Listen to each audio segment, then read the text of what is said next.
Hello, everybody. Sorry for starting a minute late. It's going to take me a second to get everything situated. I got very thoroughly distracted.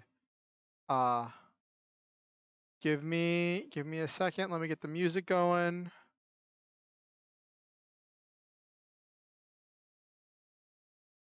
Ba, ba.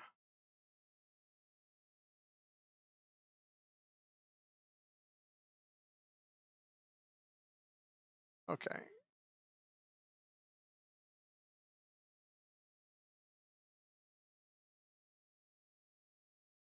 This is going to be a little bit loud to start with. I'm actually very proud of the fact that it is not nearly as late as I could have been. Okay, there we go. Cool. Awesome. Outstanding. Got it. All right.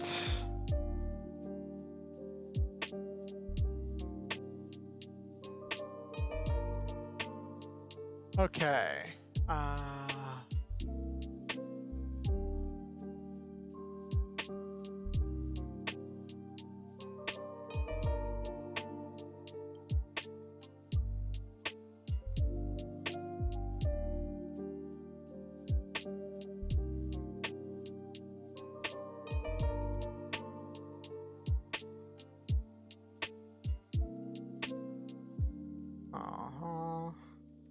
Stream Elements bot always got me.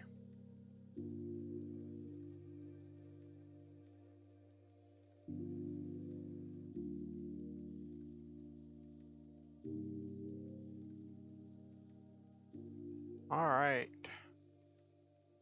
Let me let people know that I'm live, which I should have done. I didn't do any of the going live posts or any of the advertising posts I normally do because I have been so distracted. I don't even know if people realize I'm streaming today. Okay, let's...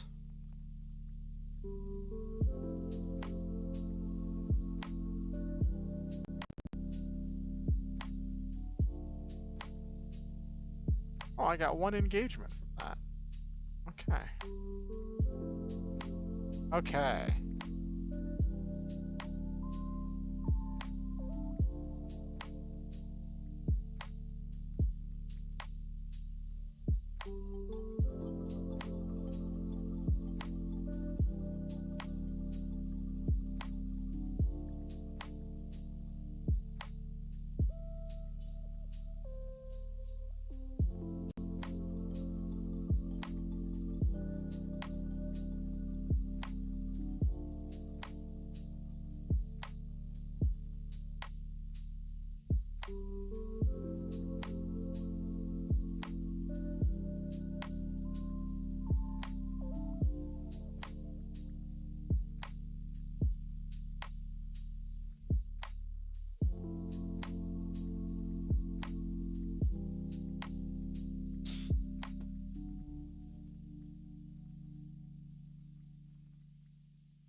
Oh my gosh, I'm doing so many things. I got so distracted.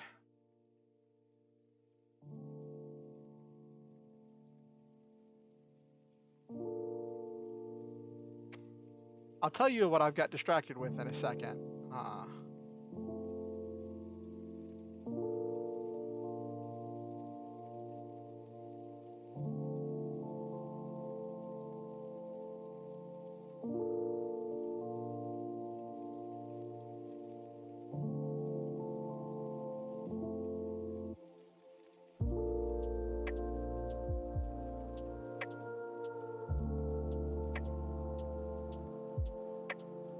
Oh my gosh, so much stuff is happening.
Oh my gosh. Okay, hold on. Focus. Gotta focus. I'm getting distracted. I'm getting so distracted right now.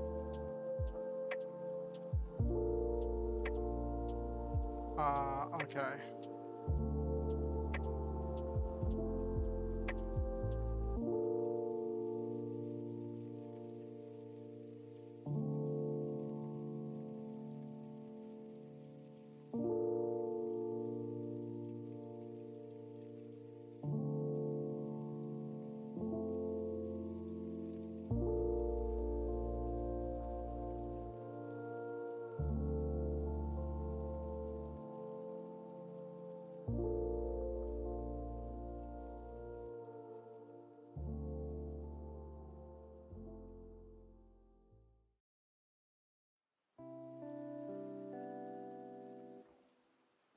All right.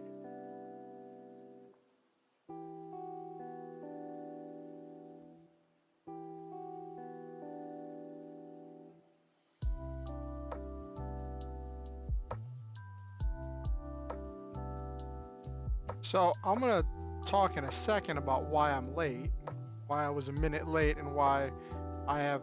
Normally, this does not take this long. Okay.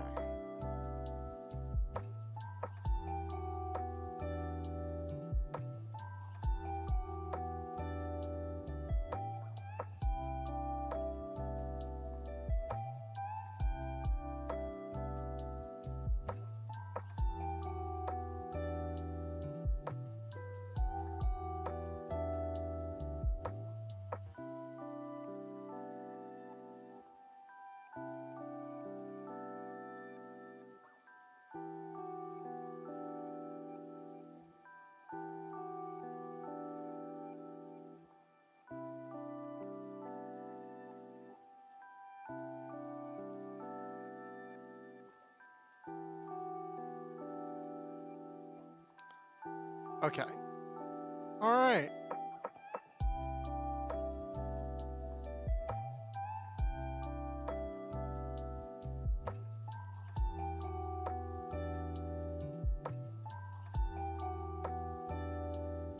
Okay. Let me get.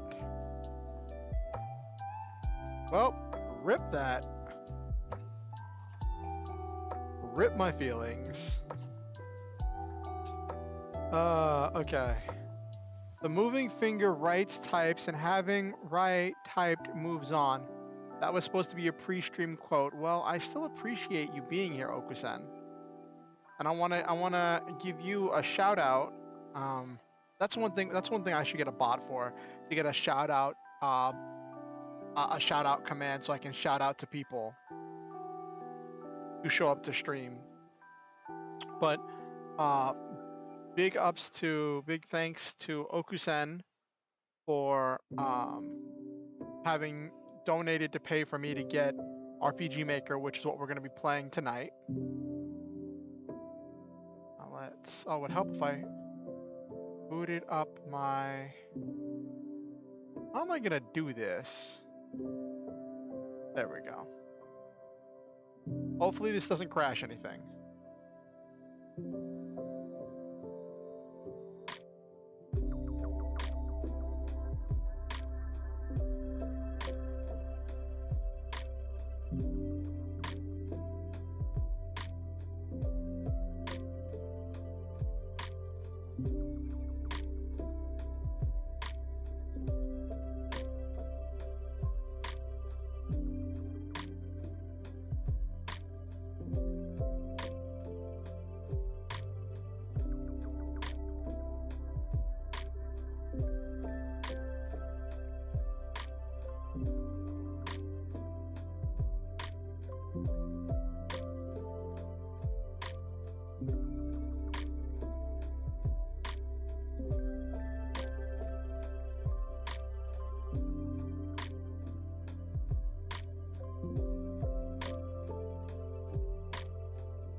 Okay, alright. Let's... Boop.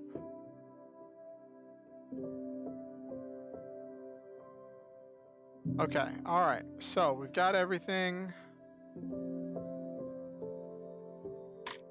Alright, so welcome. Welcome to tonight's stream. This has been hectic. So I realize from the viewers' end, this may not have seemed super hectic because I only started a minute late. But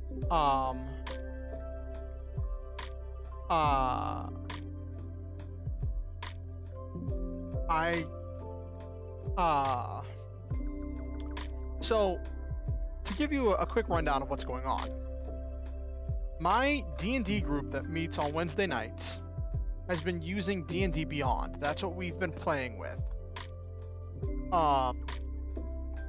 And with D&D Beyond and all the stuff WotC's doing and all the...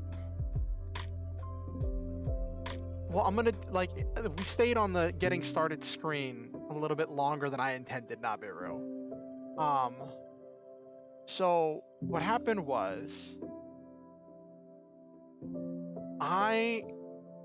with the whole thing with D&D Beyond and with WotC, Wizards of the Coast, and everything. Oh, it would help if I turned on some light so my model doesn't bounce around. With all that happening, and also just needing access to a virtual tabletop so we could have maps and stuff, we've been looking for a new alternative to use instead of D&D Beyond, a new virtual tabletop. And I saw this post where someone's talking about, how about some new leaks, like WotC is leaking faster than a sinking ship, and some new leaks about their new plans for D&D Beyond, with their new subscription model and what they want everything to look like, right? It's complete and utter insanity, right? And on the post that was actually talking about that, I made a tweet and I replied and I said, hey, does anyone know any simple and easy to use alternatives to D&D Beyond that have mobile options, because our DM plays using his phone.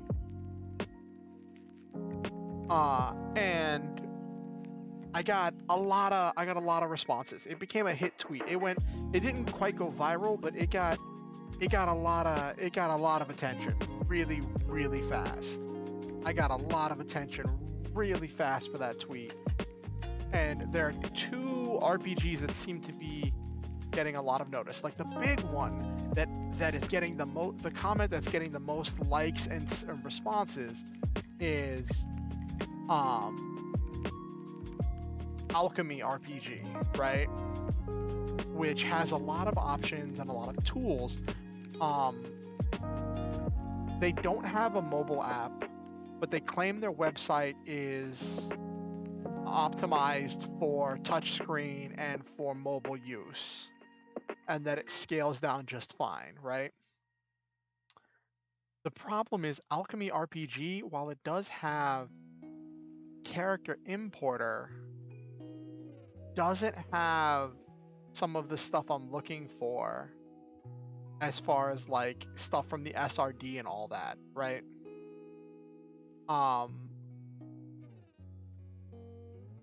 There's another one called Shard Tabletop that has all this stuff from the SRD, has all this stuff, right?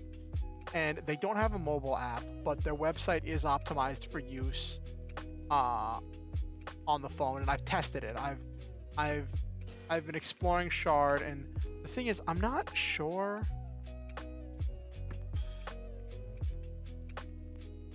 Yeah, Roll20 I was gonna say Roll20 because then we would just, if we got Roll20, we would just have to manually remake our characters, right? And then use our characters the same way that we currently use them, where we just play Theater of the Mind, right? And that can be a thing. But I think now we have another player who is playing on the phone as well. He might be playing on his computer. I'm not sure, but so having functional phone options is important. And I haven't explored. I haven't explored. Oh, I just had a thought. Sorry, I just had a thought. Give me 1 second.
Sorry, I had a thought, and so my character in the D&D campaign that I'm playing in is a Warforged, right? And it's interesting because in the world that we're in, there's been different like eras, different ages in the history of the world, and the DM has this like vast and powerful lore, and this huge lore that he's built, right? And my character was created during the age of machines, but like because a lot of the stuff from the machines got so outlandish and people were vying for power so much, there was all kinds of wars. Now people hate machines, so my character has to disguise himself in order to go anywhere. And we're about to go into the city where like there's a whole lot of where there's people inspecting us at the gate, and it's like, oh, we're gonna have to take off stuff that I remembered. I have Mask of Disguise, which lets me use disguise self at will, so I can turn myself into something. And I was like, I could turn myself into the NPC that used to travel with us that got killed.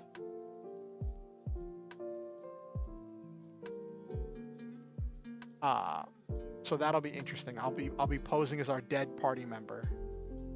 That's not awkward at all.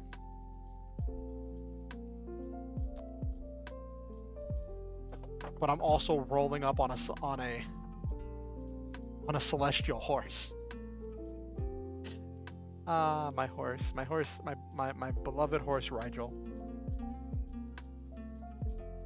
All right. So anyway, all these BTTs were like vying for my attention, right? And I've been researching them. I made an account with Shard Tabletop. I imported my character. I made a test game. I've been importing maps and testing stuff with that. And it feels, if like from what I've seen of just the free stuff, like there's so many free options that like I don't foresee there being a problem with us using Shard Tabletop.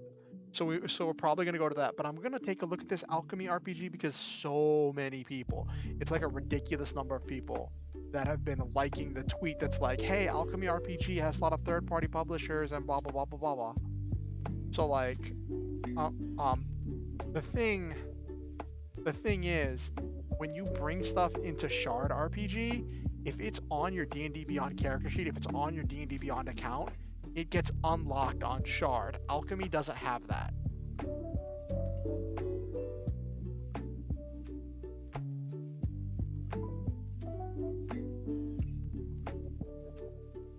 Oh gosh.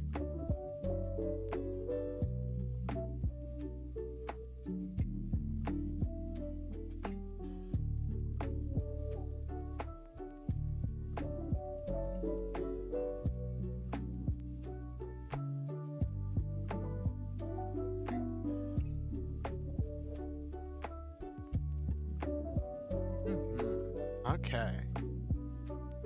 One thing I don't like about my D&D group is that, yeah, they both sound cool. Alchemy RPG has a lot of third-party options and a lot of great resources, and a lot of tools for world building.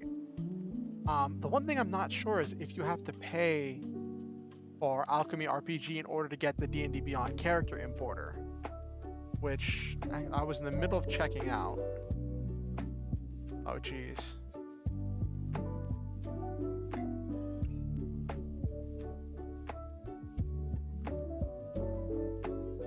Who said you're a lifesaver? Yeah, a lot. How many people have liked this thing?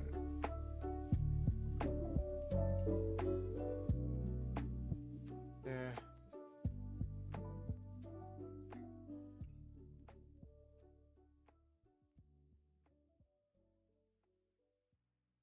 Hey Silva, welcome. I was just telling everyone why I was running late, and it was because I've been exploring these virtual tabletops. This is really funny. The tweet talking about Alchemy RPG has almost 5,000 impressions and 61 likes, but the tweet talking about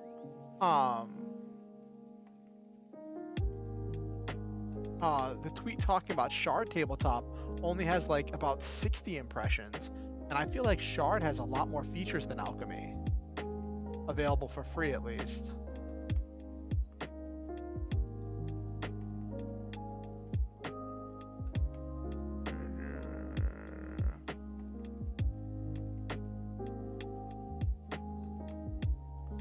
When did that download?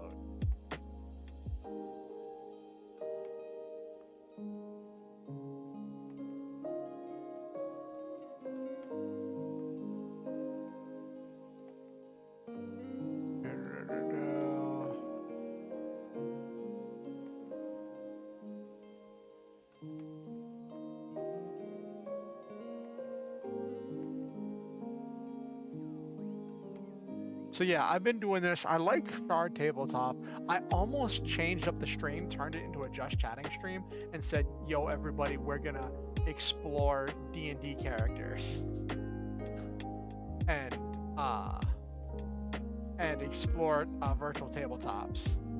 But I was like, I don't think that's enough content for a full stream. I don't think that's enough content for a full stream. So, it's a new week. How was everyone's weekend? Eyes.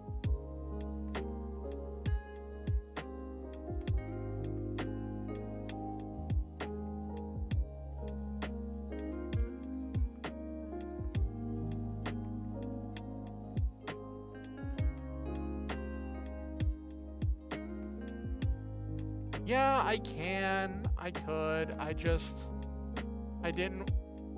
It was just a weird pivot to do at the last second.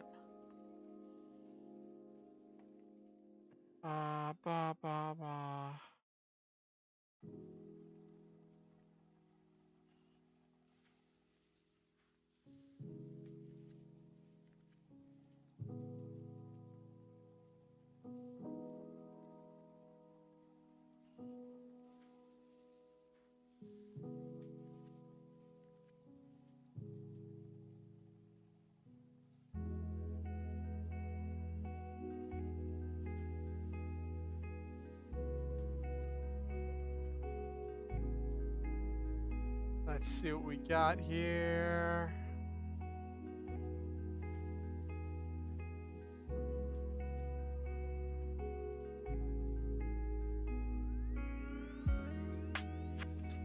So I'm in the I've seen some weird stuff that should only be a minute long stretched out. Never underestimate the power of clickbait and desperation. Gotta make that stream at some point now, a stream where we just explore lots of virtual tabletop and D&D options. What?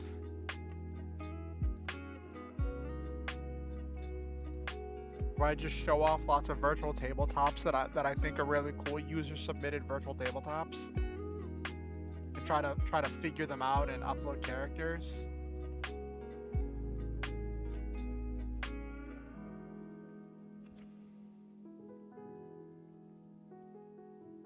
Oh, we can explore D&D stuff. We can do it. We can do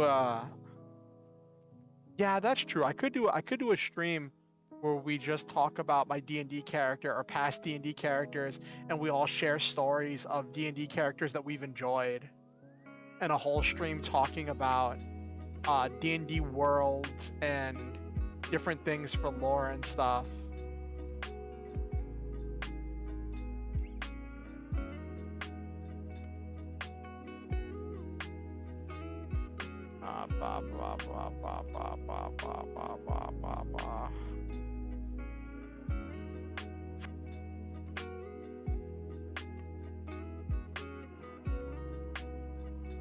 Yes, lore is definitely important.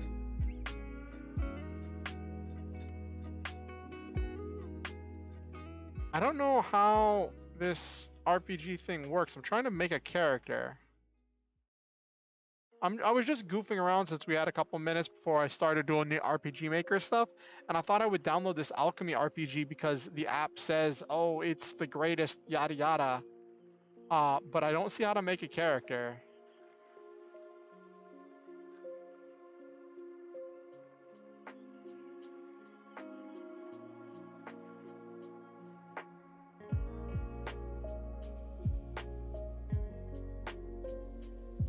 Yes, Money Mouth, absolutely.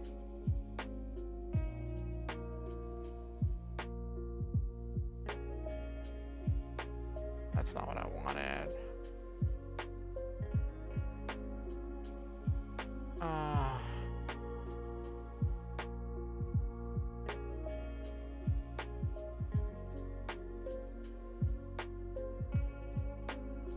Da, da, da, da.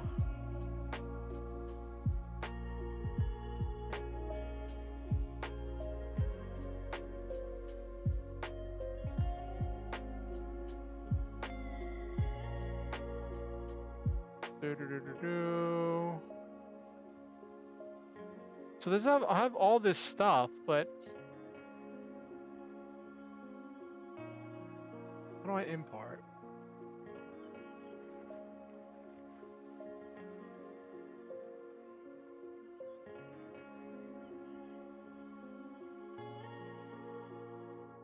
With Alchemy Unlimited, you can quickly import or export characters. Oh, you have to have an account with them.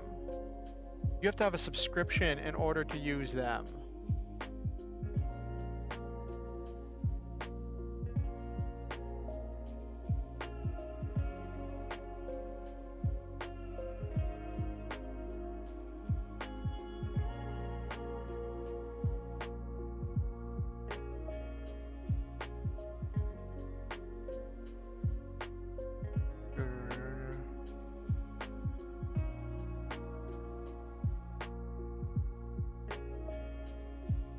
Characters, okay.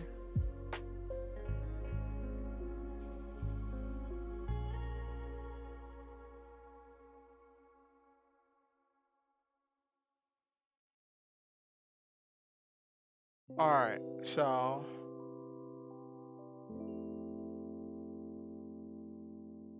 oh, okay. Yeah, Alchemy RPG is a non-starter. Because yeah, I was just on our Alchemy RPG, and while everyone recommends Alchemy RPG, you have to pay for an unlimited account in order to import your character from D&D Beyond. They have this thing where you can join and get 90 days of their subscription for free, but like I don't want to deal with that, because then you have to remember to unsubscribe, and that's just another subscription. Or you can do it absolutely for free. I have no idea why everyone was jumping up and down on the tweet about Alchemy RPG when a lot of these functions that you can do on Alchemy RPG on their unlimited account, you can do for free on Shard. Like,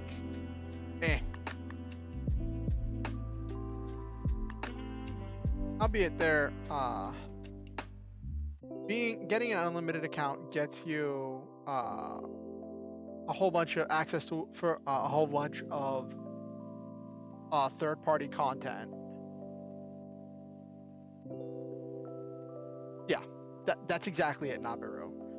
That's exactly it. Like, you join for free, you get 90 days, and like ideally the 90 days should be enough time for anyone to import the character from D&D Beyond. Then they no longer need that feature anymore. But then if you get used to using these features, and then all of a sudden those features are gone, like no, not even playing that game.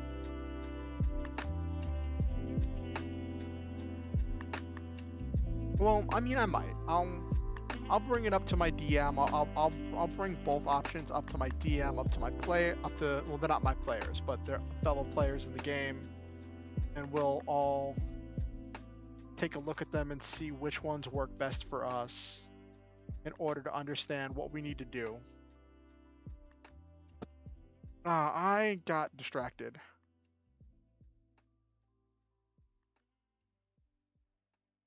I get distracted a lot.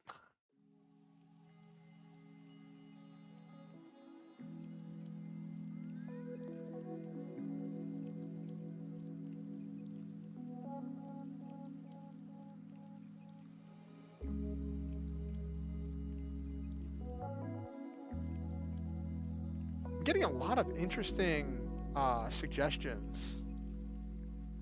There's a lot of these character builders out there.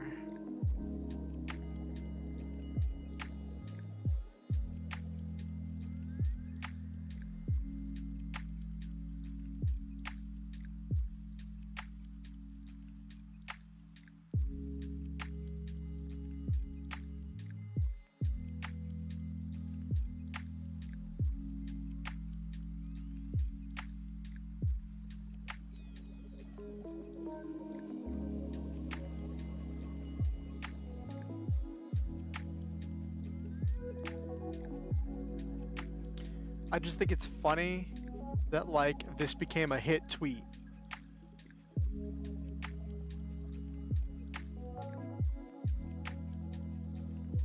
Albeit, if I explore more of Shard tabletop and find out that it has some nefarious pricing scheme, I haven't even seen where you, like on Shard tabletop, I haven't even seen where you like go to like subscribe to anything. It says you need a subscription, but I don't even know how much their subscription is.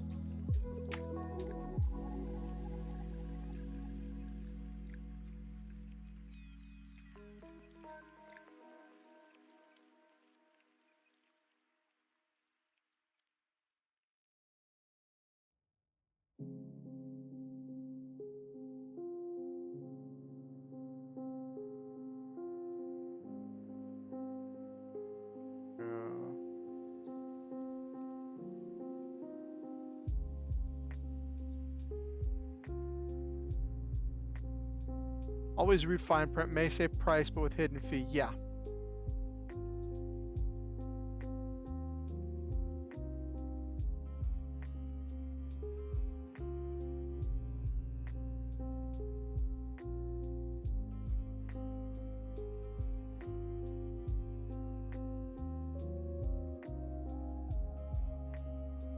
Okay, so I'm not currently subscribed to Shard. I wanted to make sure I didn't accidentally like get one of those free subscriptions.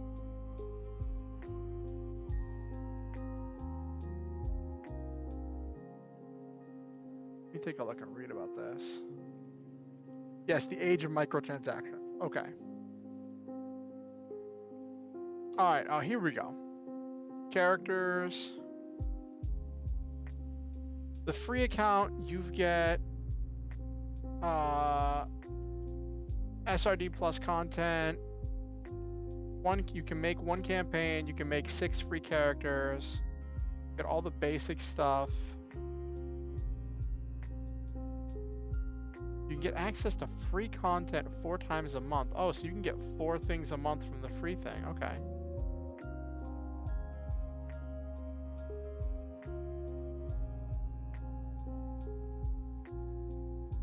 Alright. Adventurer seems like it offers a bunch of stuff as unlimited premium, 2 campaigns, unlimited characters. What is this core content back? I said I wasn't going to do it, and then I ended up doing it now. Oh.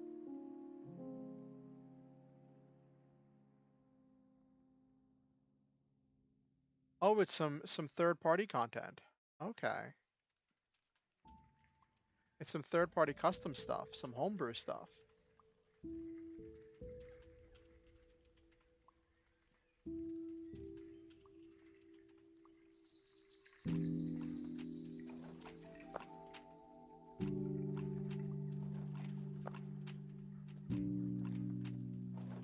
That's interesting. That's neat.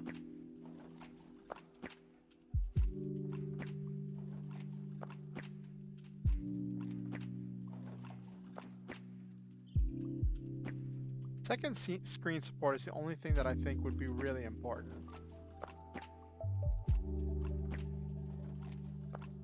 How much is there, that's not bad. The adventurer grade thing for them is either $3 a month or $20 for a year. That's not bad at all.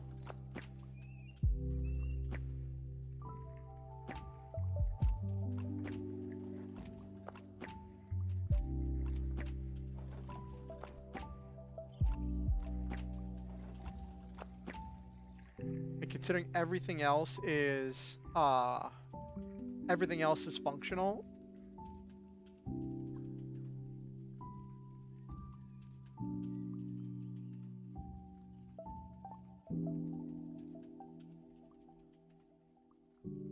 Second screen to show the player view when playing in person.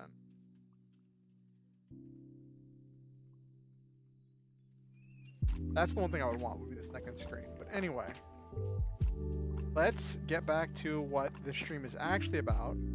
I got so distracted. I got so easily distracted. I'm like a dog chasing a ball. Sometimes I catch the ball, but most of the time the ball just bounces away from me.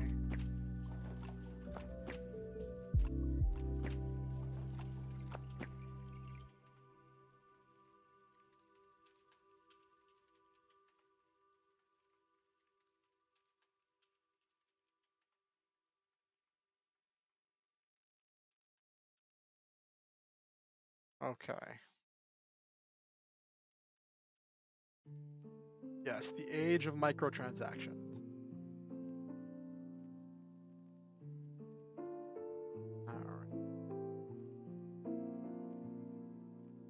So, tonight we're going back to the game development stuff. This is going to look really weird, so bear with me.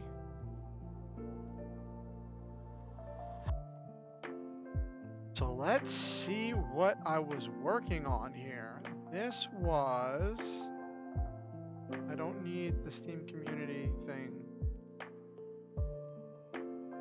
Where was this? This was the Cloud King's Castle. I was working on this. I'm like near the end of this game. So you're gonna want to fight through the Cloud King's Castle. What was the properties? I didn't have any enemies in here, but I did have chests. I wanted enemies in here.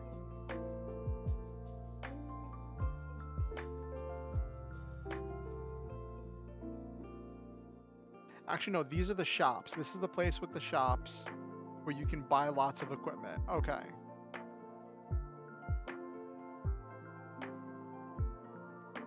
Now I have to build the Cloud King dungeon.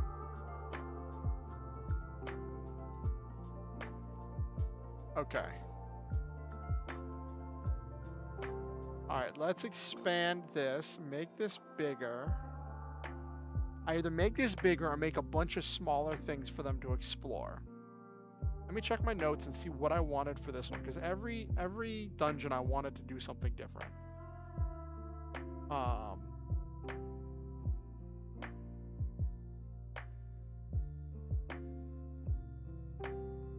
wanted a safe room where the party can rest and recover in the deep in the dungeon, and then the pedestal room, which is where they face the final boss.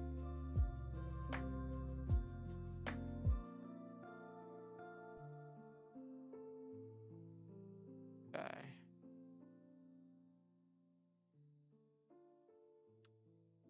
I wanted to explore common events in this one.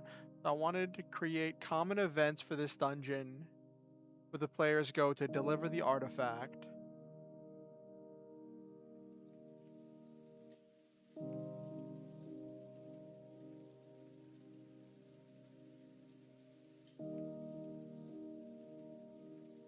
Right.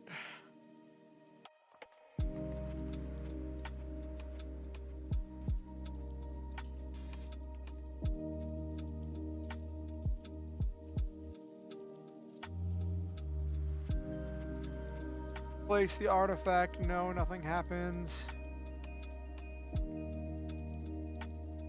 And then it takes you to the final thing. Okay.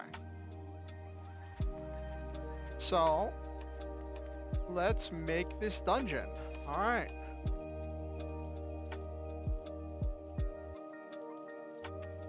Actually,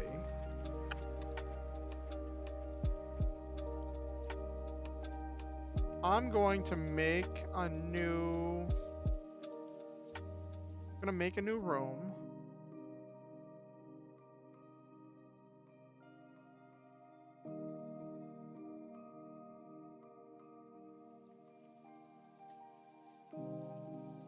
Dungeon.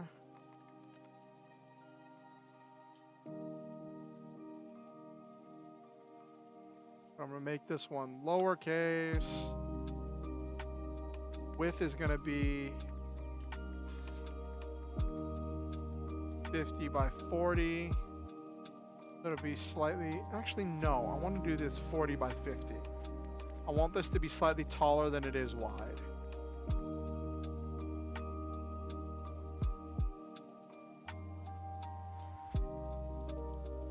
Okay.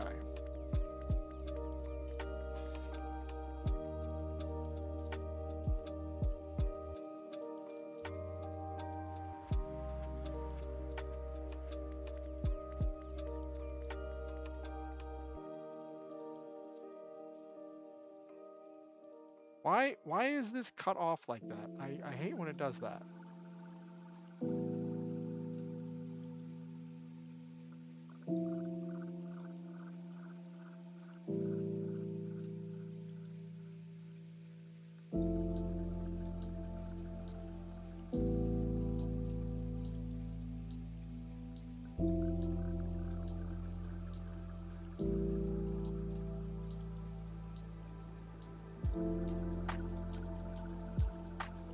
Alright, let's generate a dungeon here. Floor is checker pattern. We're gonna say walls are that. We're gonna add rooms. Odd margins around the place.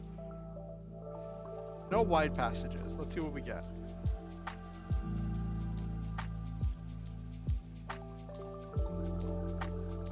Nope, that is way too small. That is way too small. No way, not for this much space. No margins.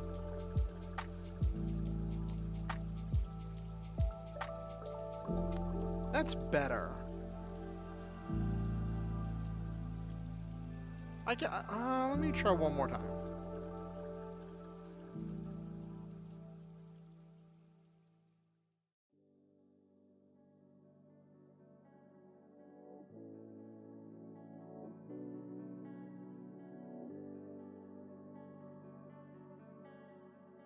I think I can work with this. I can work with this.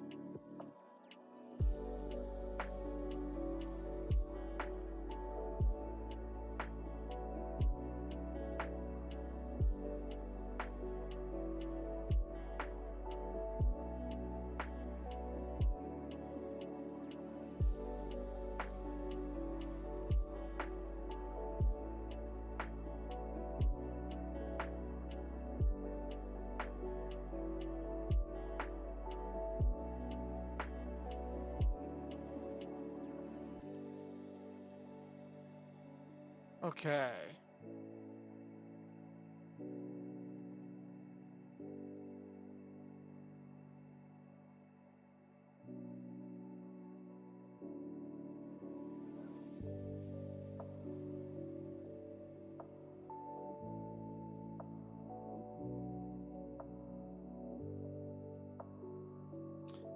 Okay.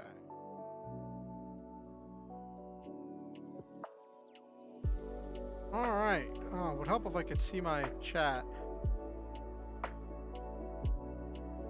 You've lost count of how many times you've watched the opening of the new Trigun. It's definitely good. It's definitely a good opening. That I will say.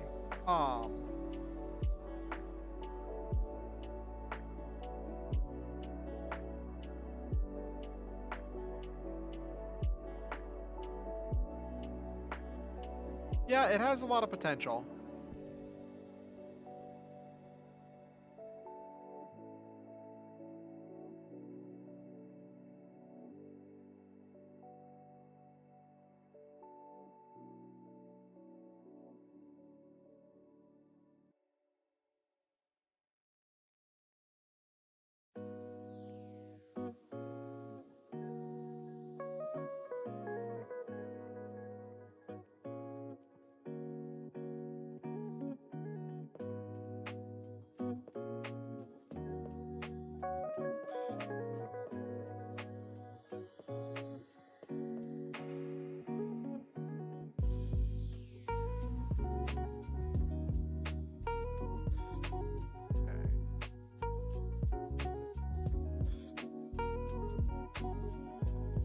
It had lovely visuals and music, but I don't think it fit the world of Trigun. It seemed more like an opening to an anime inside a video game. Yeah. My thing with the Trigun anime is, it's good. It doesn't feel like Trigun, but it's good. So like Trigun had a very one of a kind feel to it, right?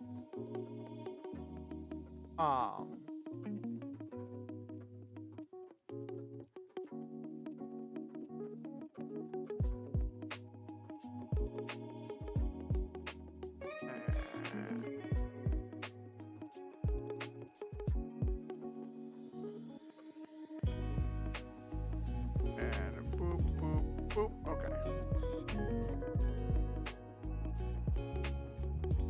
And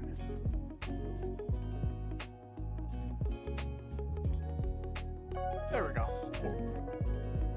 So we added another room there, adding a couple side rooms here in order to give other rooms for the characters to explore before they reach the final room.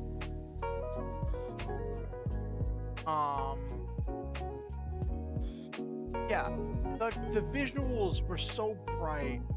Vash's arm, like Vash's mechanical arm, all that stuff, and like jumping straight into the story. Like someone commented on the Crunchyroll video, because you can leave comments on Crunchyroll videos on their website. It's kind of like a mini social media thing.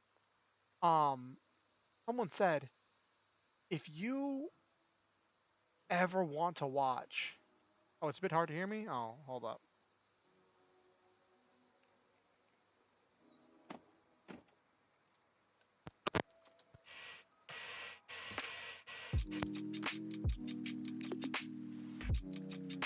Oh, sorry for the weird visuals.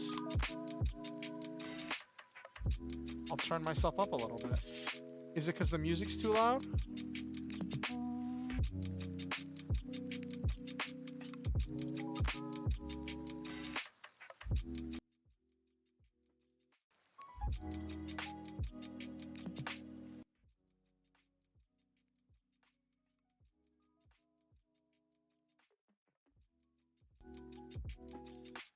There we go. Is that better?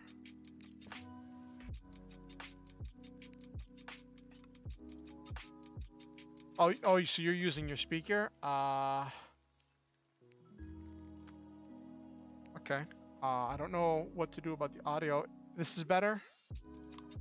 Was it that the music was too loud? Was that it?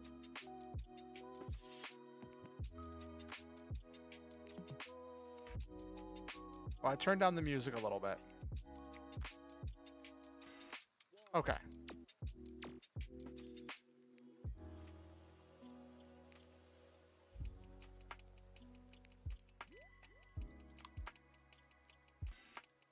There we go. This looks a bit... Actually, hold on.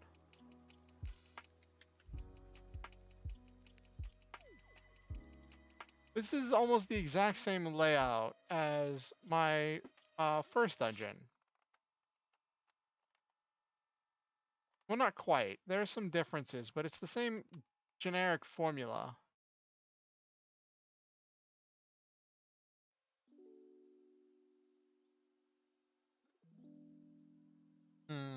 I don't know how I feel about that. Like, you're not going up one side and trying to come out the other. I need to have reasons for the character to go into each room. Yeah, I guess it is. This is the final dungeon, so like it being reminiscent of the first dungeon is not bad. The first dungeon I explored, making a cutscene. That's true. Generic floor plans are normal in RPGs. Okay. Name this Basement 1.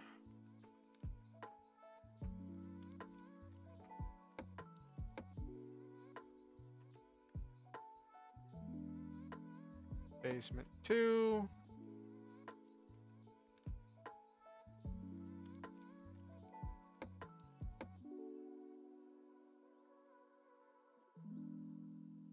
It's just gonna go way down there because I'm not moving. I'm not moving to rearrange it. All right, so let's put stuff in this map.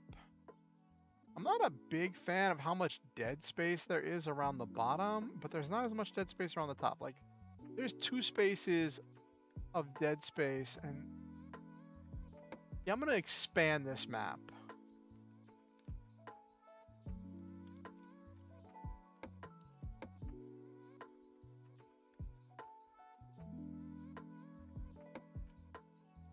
All right.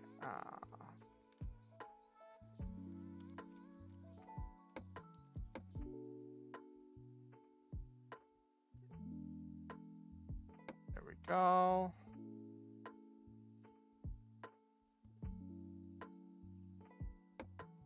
There we go. Let's expand this map slightly. Just to take advantage of the space more. And it creates space for some special rooms.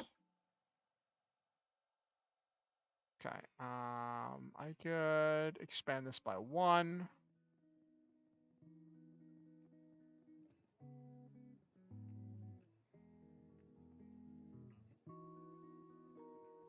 There we go. Expanded that a little bit.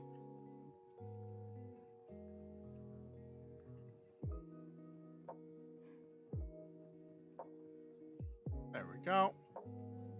Actually, hold up.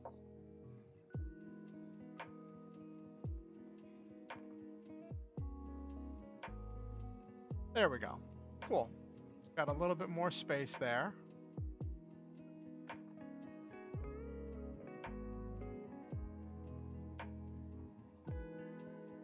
Gonna have to do something with this extra space down here, though.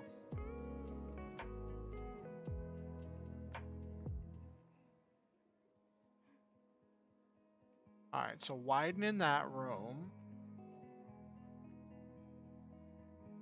Okay.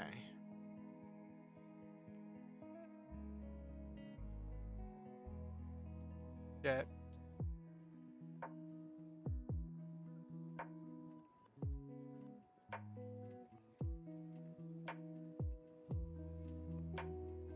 Or do I want to expand to leave only 1 space?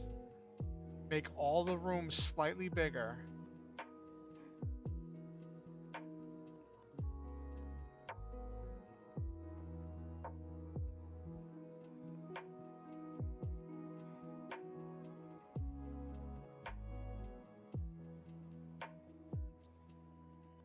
So it takes up, so there's one space left. Okay. I can play with that.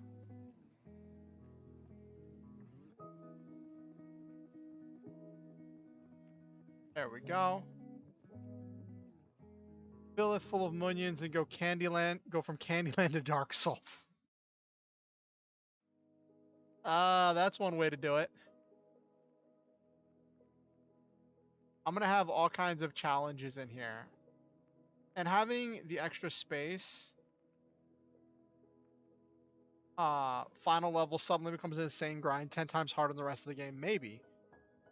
So it's interesting because like I'm in a weird position because this game is not a game that I intend to release to the public. This is a small starter game that I am working on in order to learn how to make games in RPG Maker.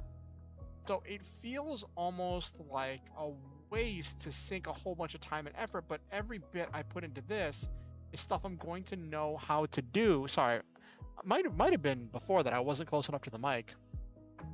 But it's all stuff that I'm going to know how to do whenever I get to my actual project.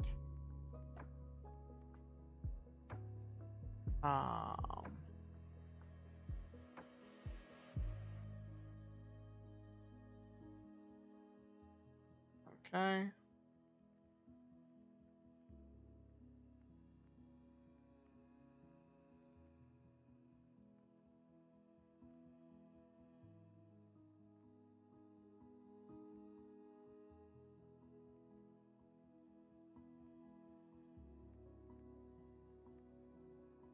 Still good ideas to implement things here for reference, yes. Alright, so I've got 2 big rooms and then a series of small rooms in here. Let me... Yeah, that's a lot of trial and error. Let me extend this room a little bit.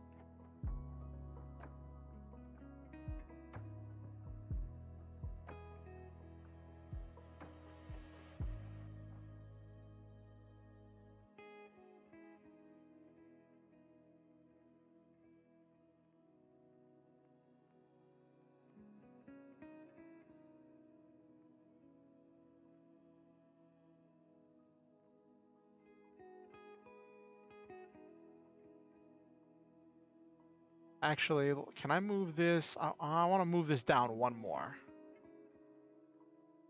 Can I have one large oval room with a single chest but no trap? Ooh, that's a good idea, Nabiru.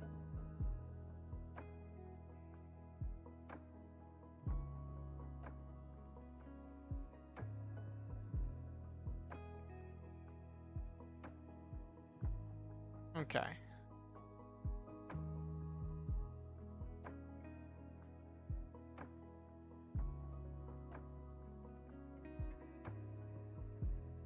I want to use all the room on the map. I want there to be as much space for content as possible.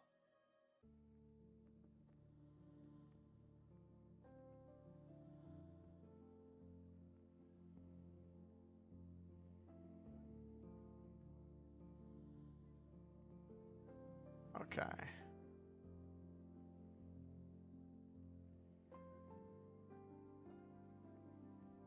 Like it's not the same as having, like, when you build a house, you want each wall to border on each other wall, right? So like if you're making a maze, you make sure every wall to one room is also a wall to another room, right? But in here, this isn't quite a maze. I'm gonna have puzzles, I'm gonna have challenges in here for the players. Alright, and now I have to decorate this place. And I have to think about what kind of puzzles I want. Because I've done all kinds of stuff, right? I've done button puzzles with matching colors, right? This is actually the only real puzzle I've done. All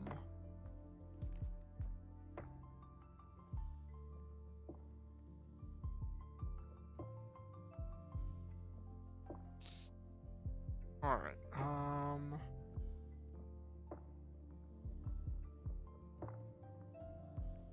Yeah. Now I just need to break up the monotony a little bit. I need to break up those checkerboards because those checkerboards are hurting my eyes, so I need to put something there.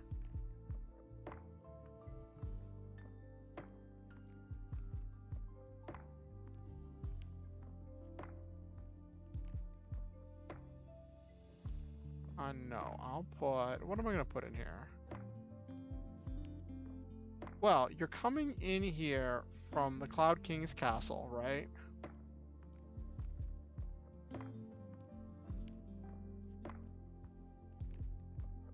Which is going to be leading you down into the depths. And it's going to lead you into here. But if you look at it on the world map, there's nothing really past the Cloud King's castle, right? So I should have it start at the top and work its way down. Like normally RPG, you'd have it start down here at the bottom. Start at the bottom, work your way to the top. It's standard RPG logic.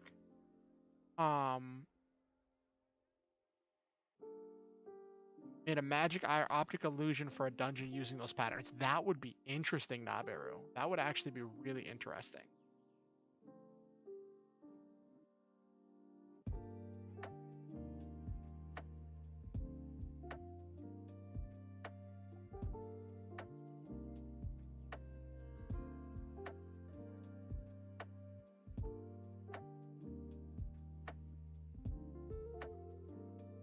Okay, so we're gonna do right here.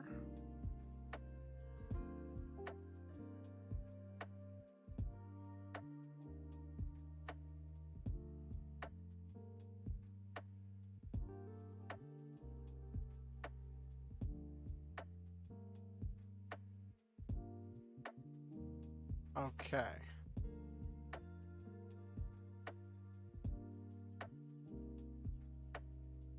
So it's kind of inverted, but it just is what it is.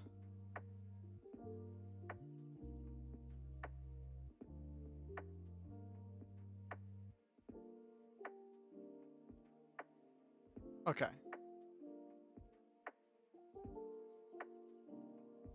Room suddenly became an Escher painting. Yeah, that would be interesting, Nabiru.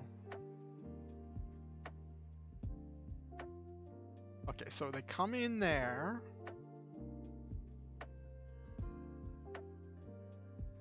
I want them to walk the entire length of this dungeon, right?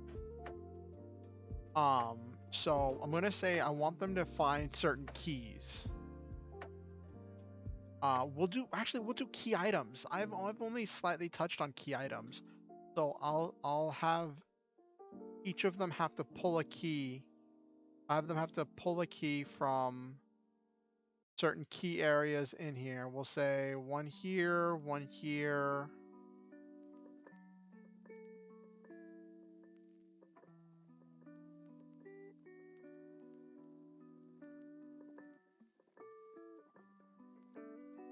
One here, and then they have to insert them here.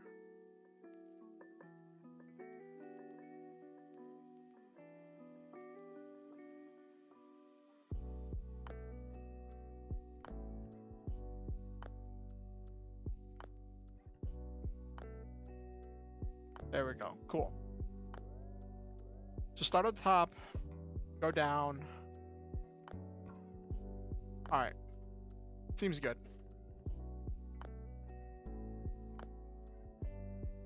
That's not bad.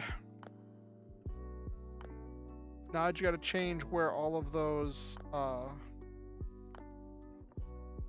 where those things pop out, and then the character should be able to just walk straight through this.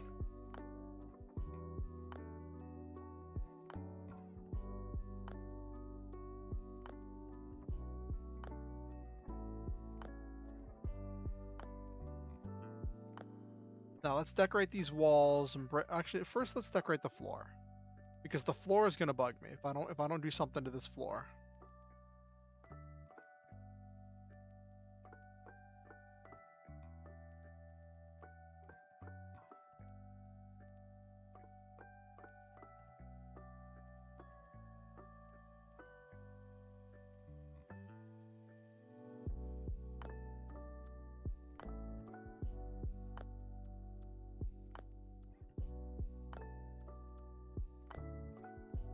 Alright, and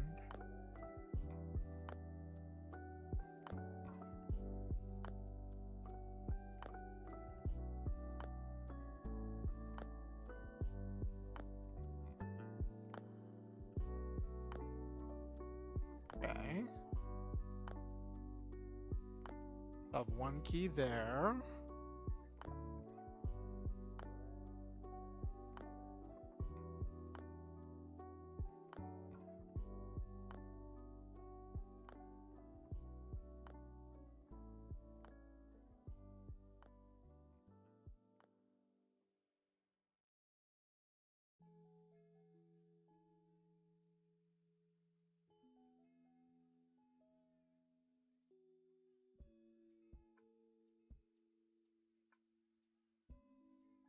Okay.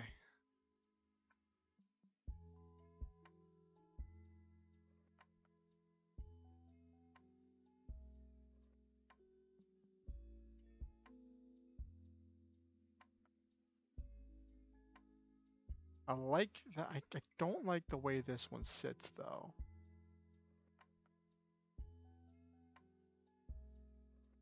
I'm not a big fan of having this weird square thingy.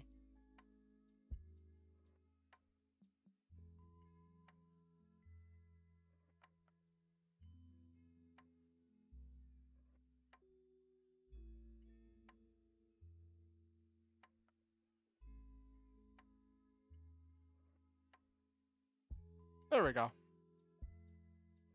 That looks better. That looks better to my eyes a little bit.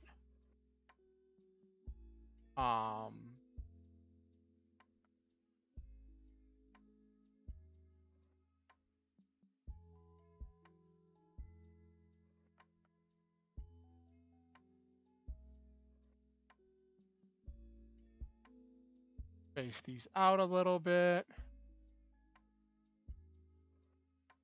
All right. So we've got. I'm gonna put the thing. I'm gonna put the chest that they got to get the keys out of at these interval points. So it's gonna be 3. And the last one.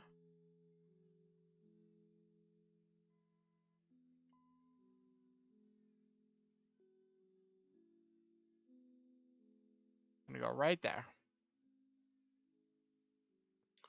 So they gotta go. They gotta collect 3 keys, and then once they have all 3 keys, have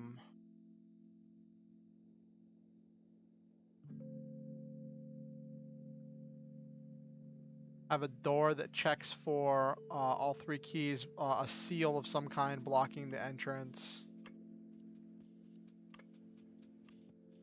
All right, and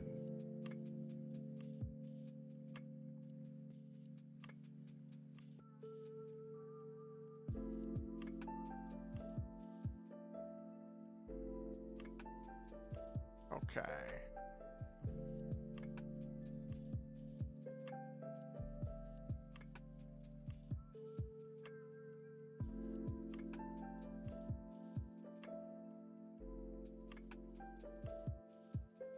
All right, and then let's decorate this floor a little bit.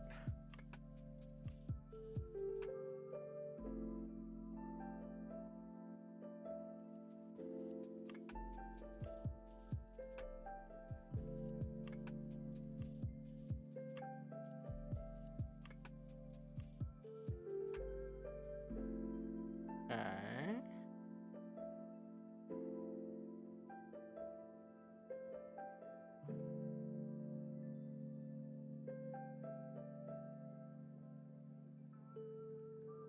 Let's see if I can get some more stuff to break up the monotony of the floor. Maybe some pillars.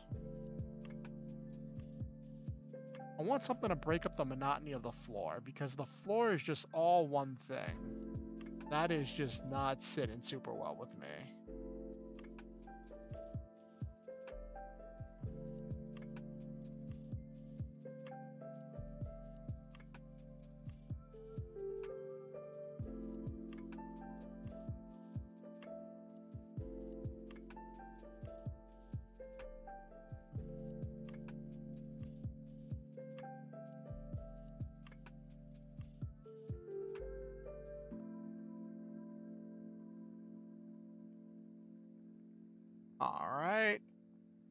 magical seal right there, which is cool. Gonna have a bed right here. So gonna turn this. Ooh, I can play with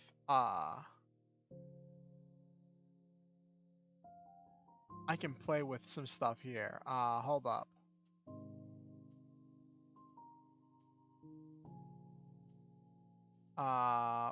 First.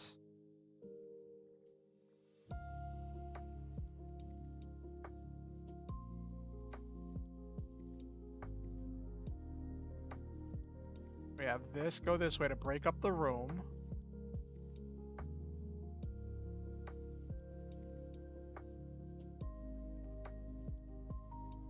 Okay.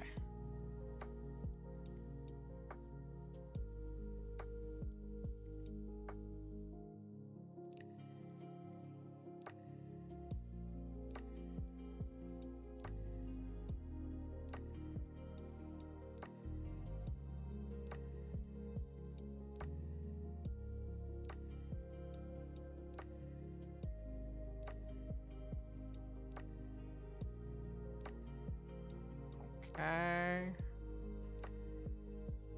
So that's going to be the safe room, deep in the center where you can go to get healing.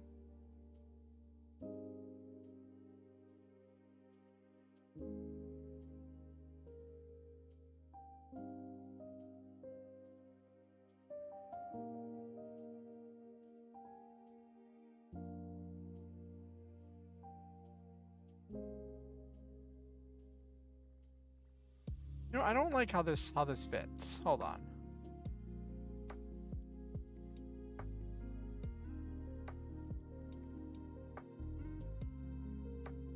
This is not sitting well with me. It's like it's expanded into a larger room, but the proportions are off.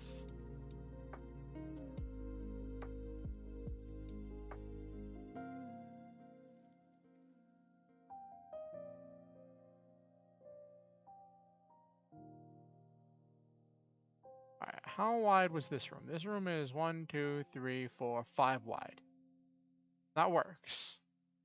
This one's in the middle because it's just in the middle. That's just how it's situated. This room is 1, 2, 3, 4, 5, 6. Alright, so I either need to make it wider or make it more tight.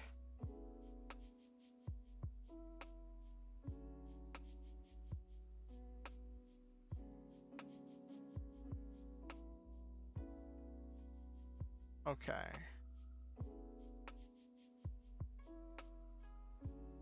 This fits better.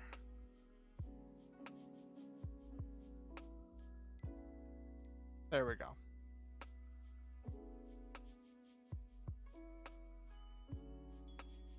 All right, that looks cleaner.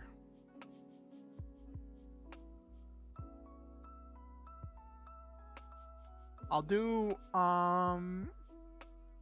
yeah, I'll do seals again. I did seals in the last dungeon. That was kind of part of the puzzle where they had to break the wards.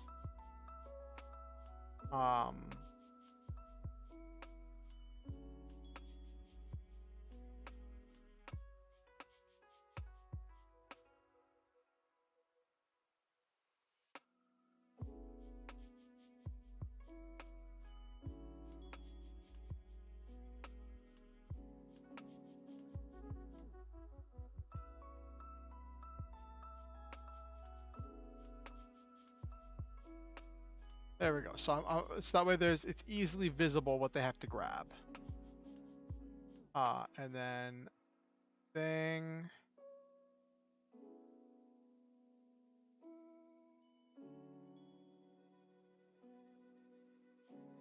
Is centered right there.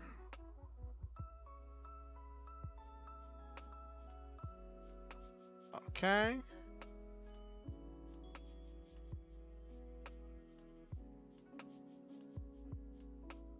Okay.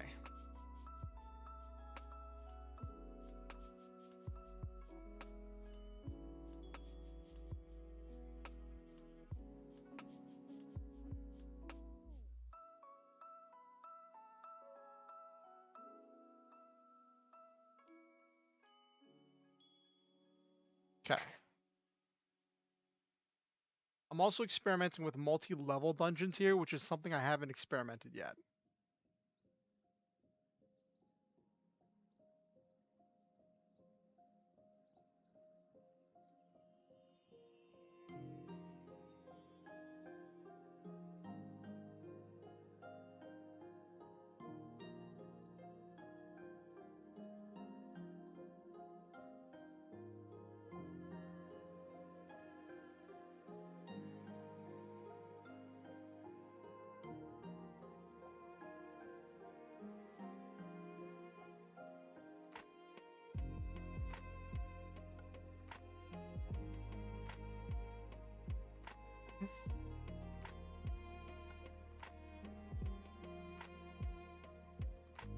Okay.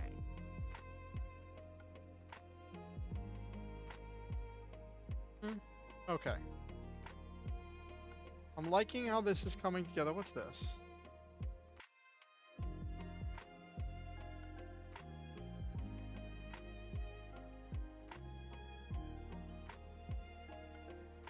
I need to do something with these big, wide rooms.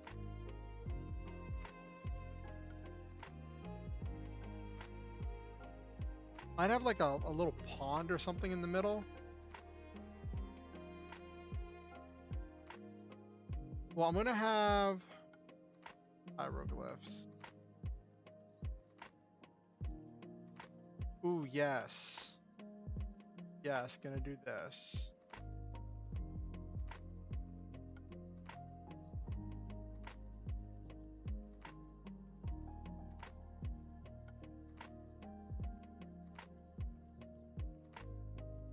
Okay.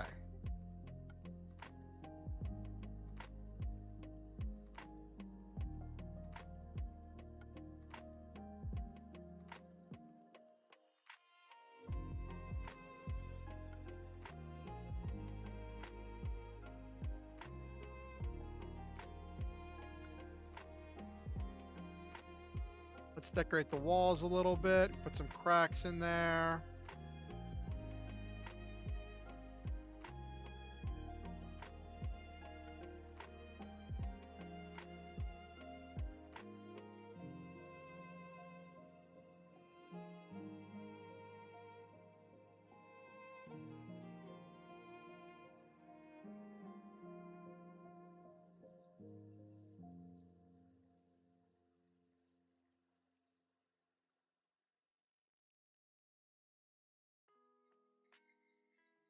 All right, so we've got the cracks in there.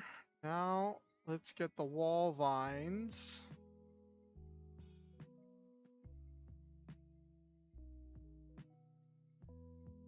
To give this overgrown feeling.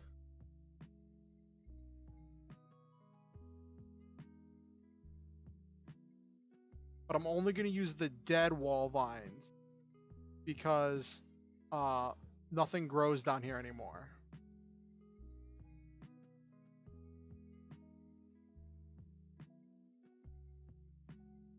Okay.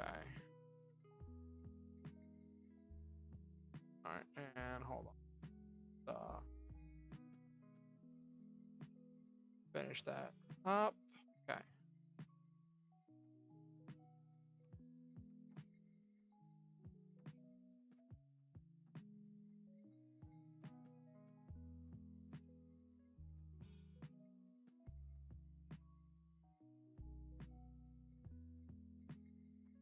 I want to do something different with this room.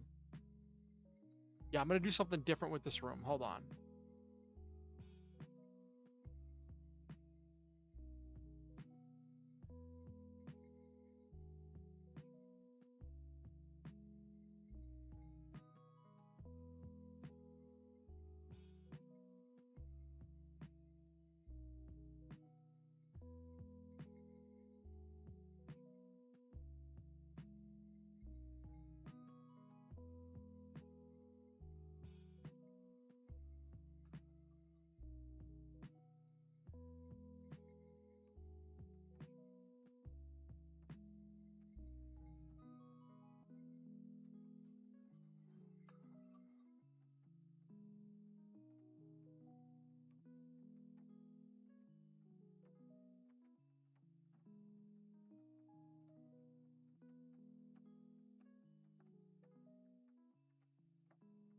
Okay, so that moves that up, but then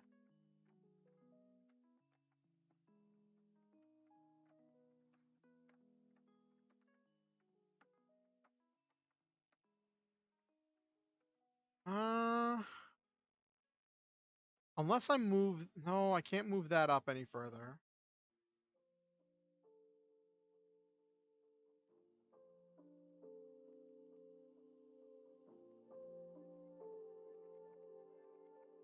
Yeah, I'm just gonna move this up because just stylistically, that just fits the best.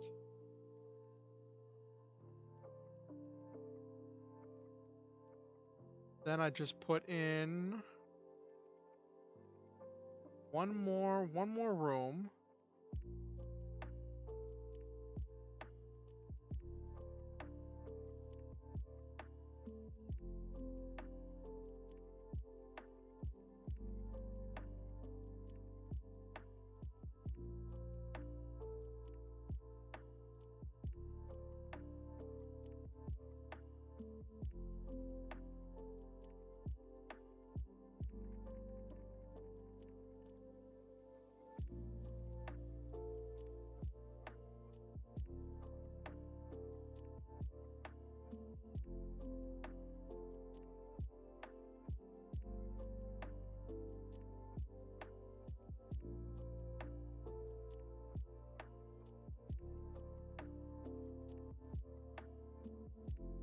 Okay.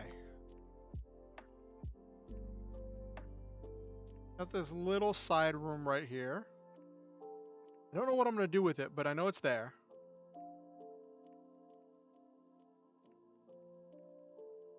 And it keeps the dimensions I want for the other room, for the aesthetic I'm going for.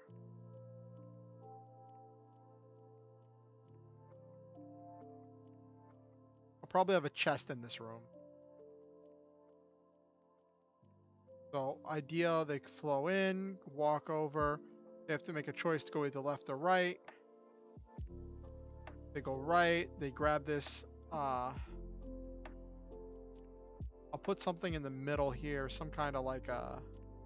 I'll probably put a chest in the middle there with a key.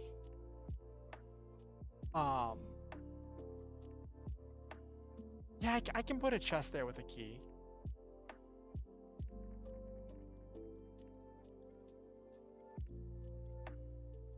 Make a few key items that they need to find. They need to get all 3 keys.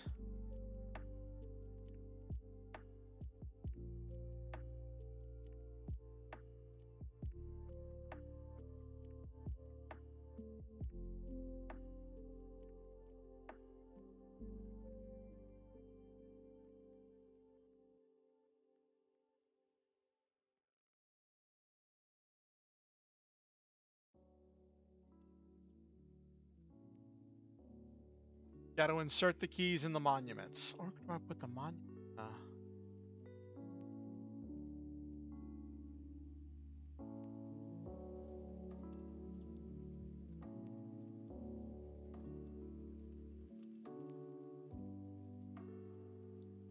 So this is where the decision goes, because they're going to have to go all the way around.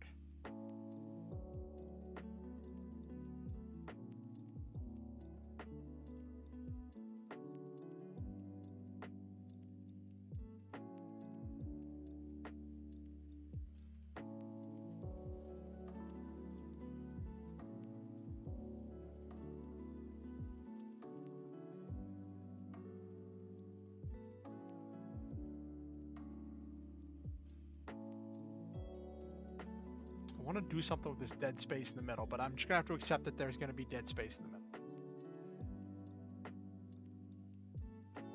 There's just going to be dead space in the middle because it's not a maze.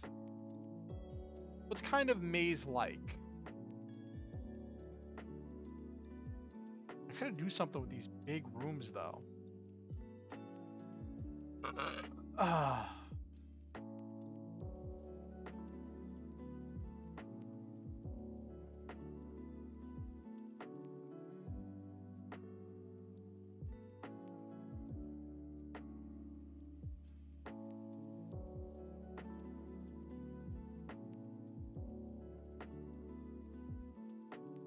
not gonna do wards, gonna do collecting, because on the in the Cloud King's castle,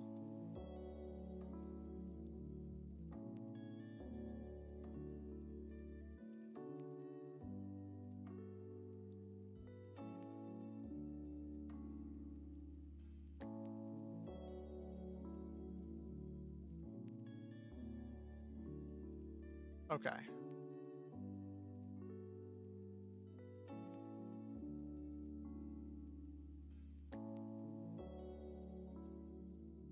Okay, I'm remembering how I did all of this. Okay.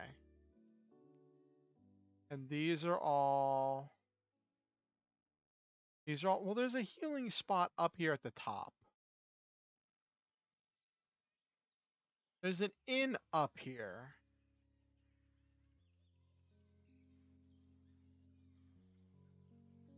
So that's good.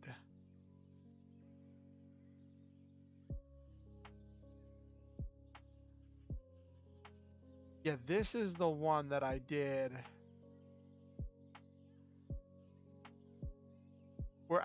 This is the one where I did with the switches. Or this is the one I did with the variables. Where the Demon King statue variable became +1 as they gathered things. So I could do that again. Because the player's already been introduced to this mechanic, right?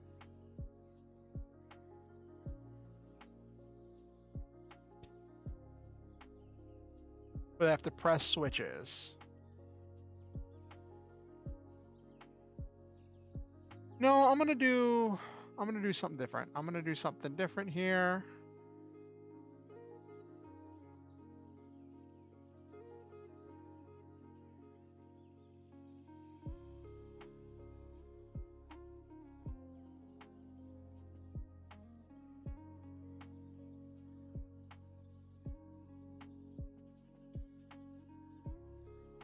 What? Whoa, hello. Hello? Click here to return to application. Why did that change? That was weird.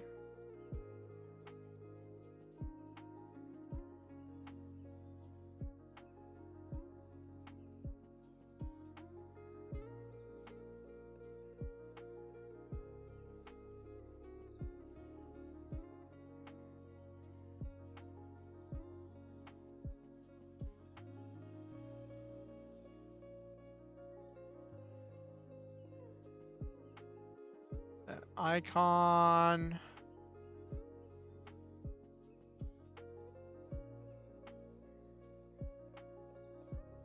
Do we have a red key? Is there a key?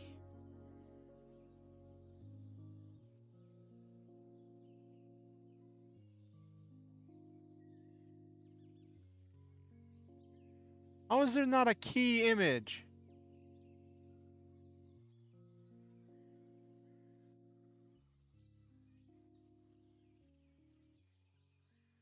There it is. Okay.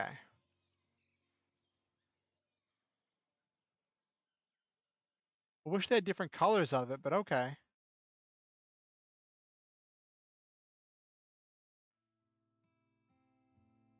Non-consumable. Okay.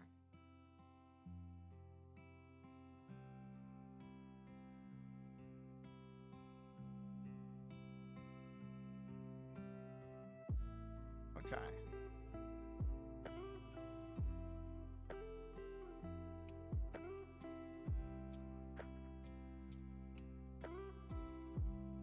Alright, blue key.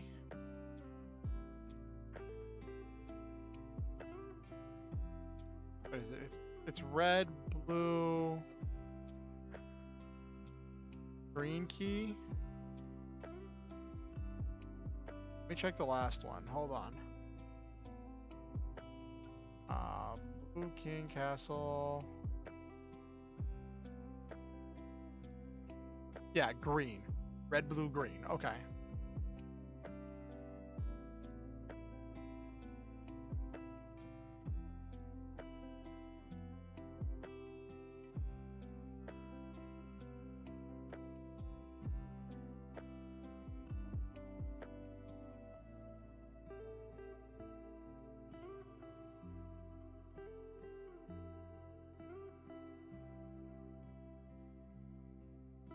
Jeez, I just suddenly got really hungry. That is not entertaining.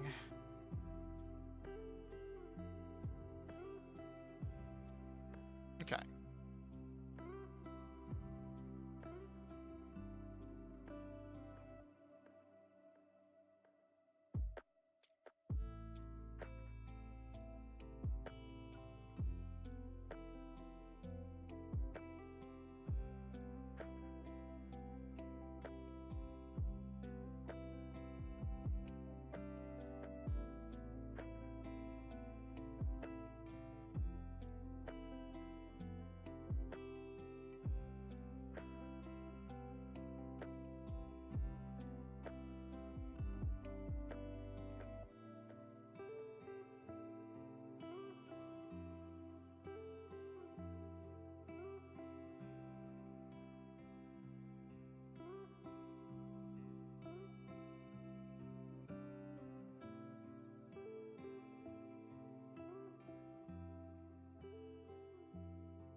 This entire section.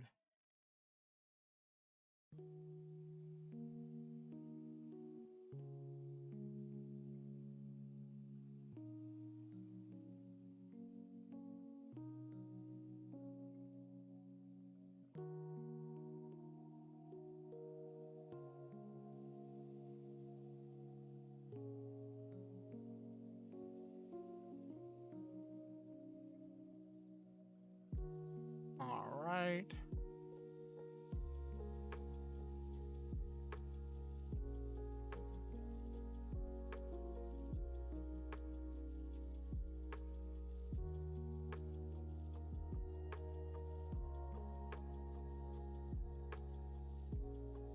All right.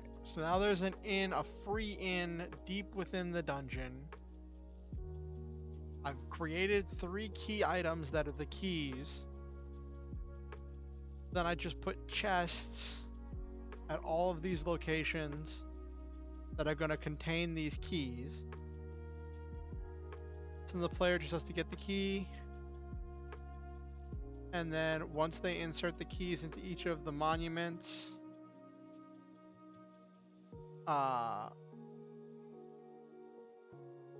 once they insert the key into each of the monuments, it will tell them what to do next. Okay.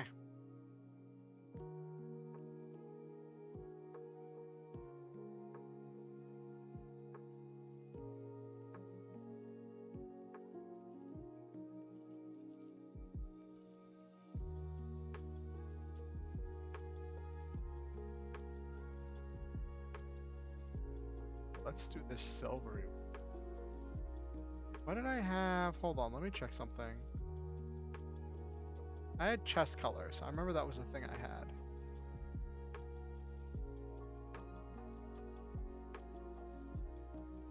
Alright, I'll do...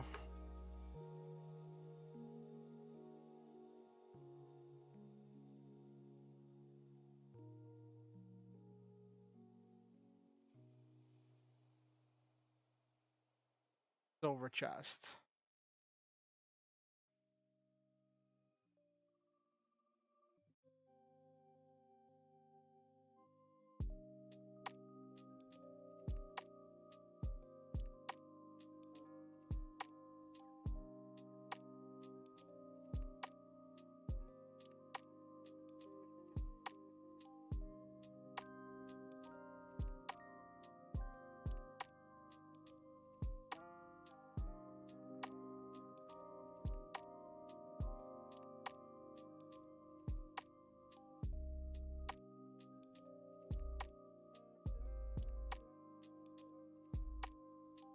Red key was found. Okay, cool.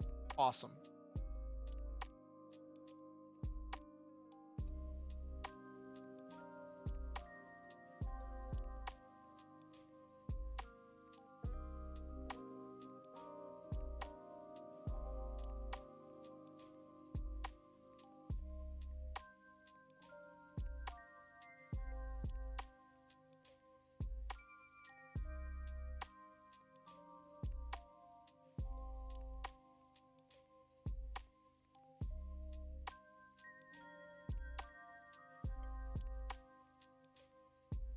Okay.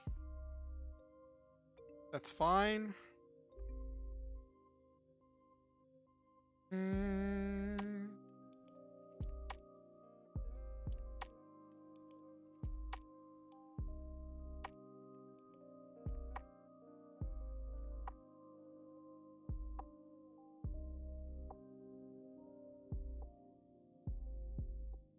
I might do something fancy here.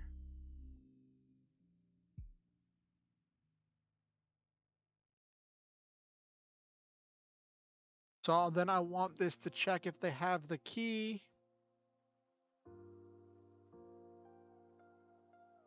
Oh, thank you for coming, Silva. It was great having you. Hopefully we can discuss more about these D&D Beyond alternatives. I'll be in touch with you later. Get some rest.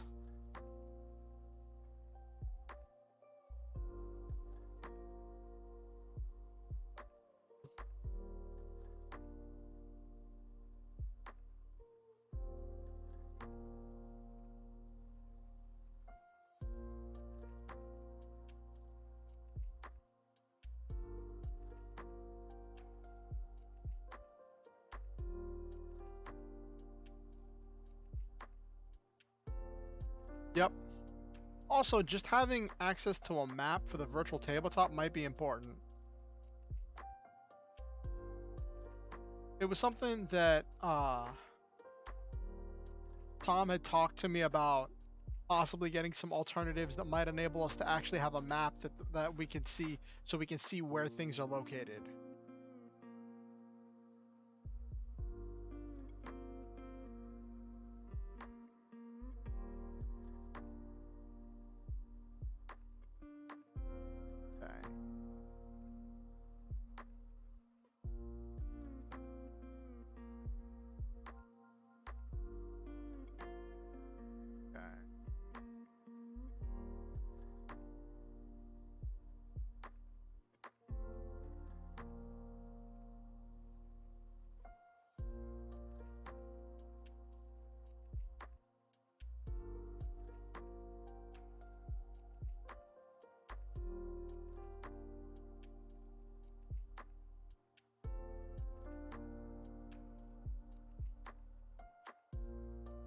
I could probably have it drop like some big pieces of equipment down here.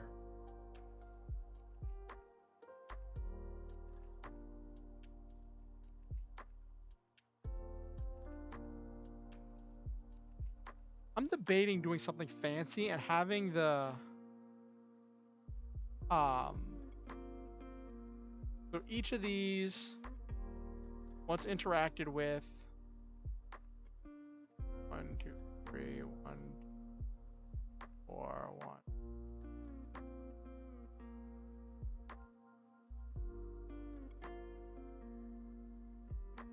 It's like one off of being completely even. And it's like bugging the heck out of me.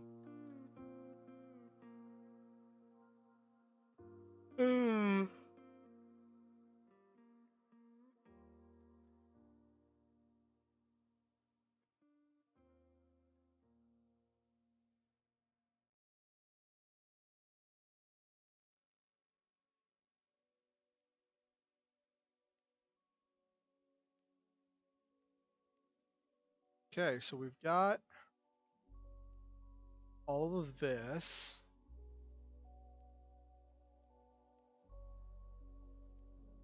I like how this is all evolved.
put a mini boss in here. So like this looks like it's a, like these things look like they're huge traps, right? They look like they're gonna be, you're gonna grab them and it's gonna be a huge trap. And I think that's gonna be the final fake out. Is gonna be that these things look like they're huge traps. Yes, the floor is definitely looking a lot more lived in, a lot less weird visual bug.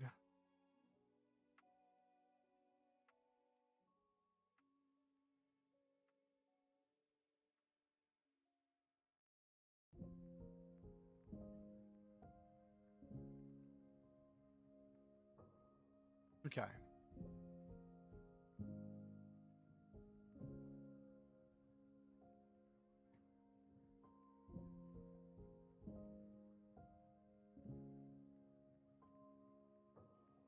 A little bit of dirt goes a long way to making stuff look better.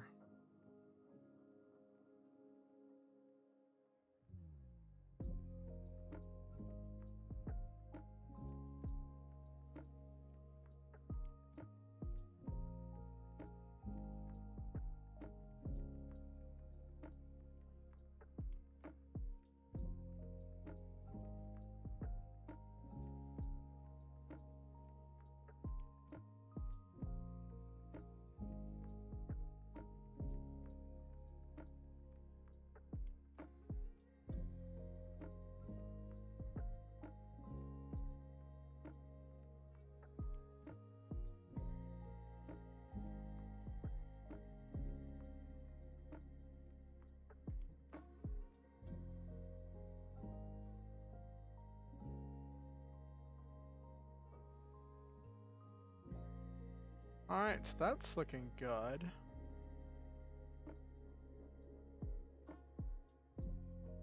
Let's set up the pillars.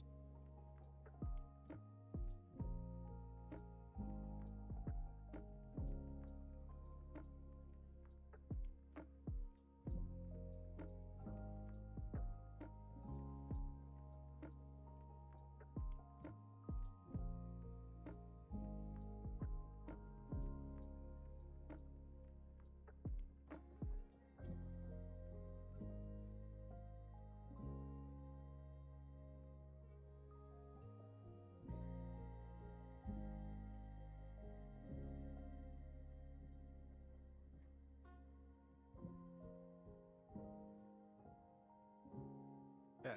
Then we show choices. We're gonna go yes, no.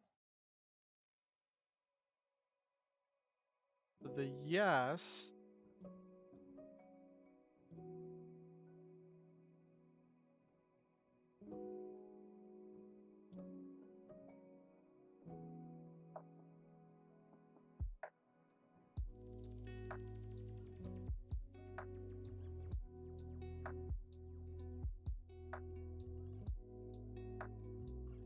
If the party has the red key,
okay.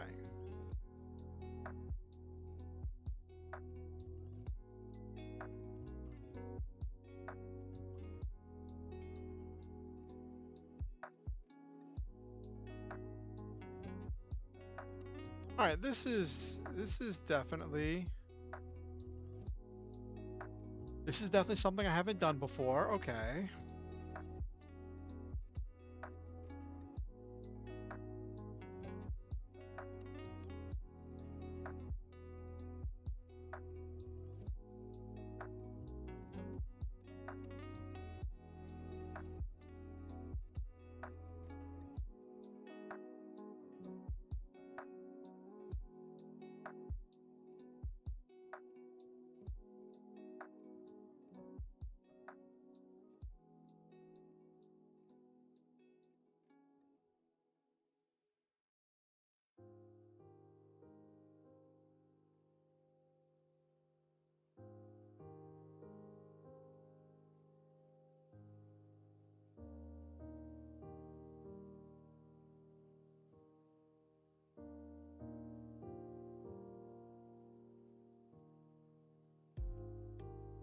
Okay.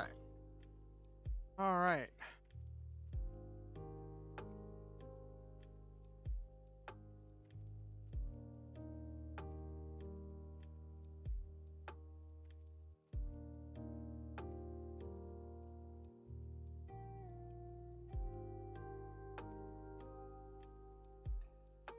Then I'll probably have it what I want this to do. I wanted to create a common event. I wanted to play with common events on this dungeon, but we're playing with the if-else statements, which I didn't really mess with before. We did more conditions, and this is a if-else. This is a conditional branch, which is kind of the same thing, but not quite. This is doing in one event page what the conditions would have required me to do in like 2 or 3 event pages. So this is definitely a step up.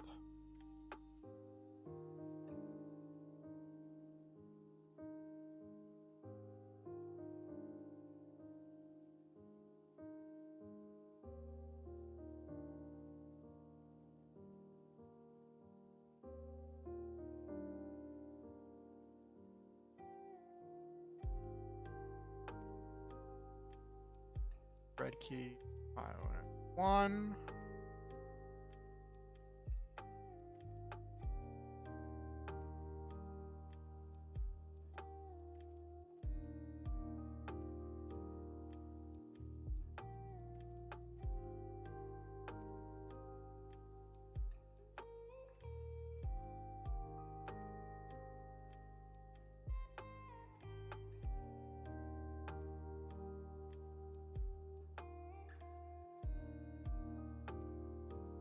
This monument's already been activated. Okay.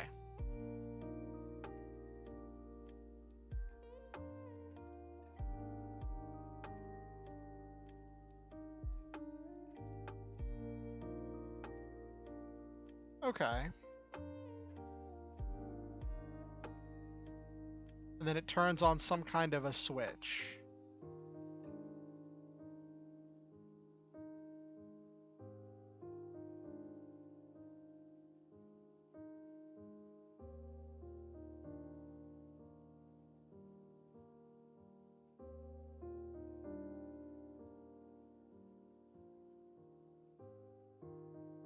Well, before I played with variables, do I want to trigger a common event? I don't know what I'm going to do yet. So I'm going to leave this blank.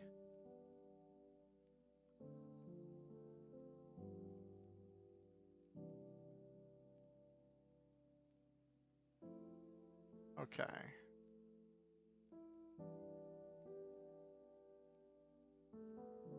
We've got the red keyhole. Let me save my work that I've done so far. Somehow I have to translate from the keyholes, having the keys inserted, into opening this door. So there's going to be something. I could do variables again.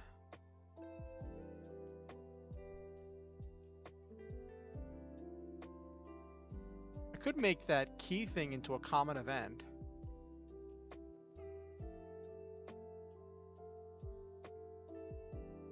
And just have it call the common event.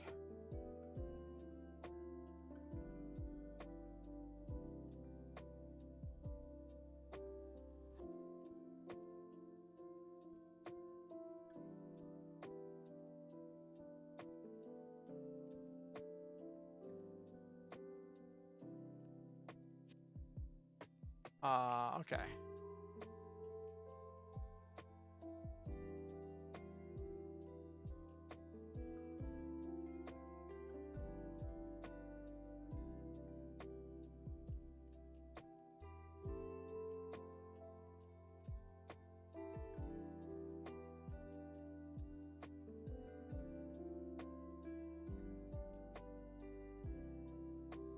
Because at this point, this is the Demon King's dungeon, so they just did the variable thing.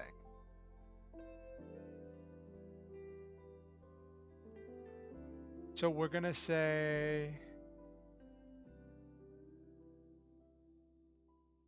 okay,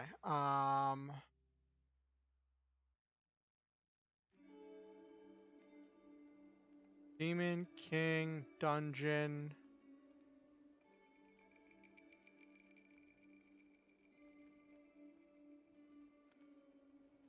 Key activation, okay.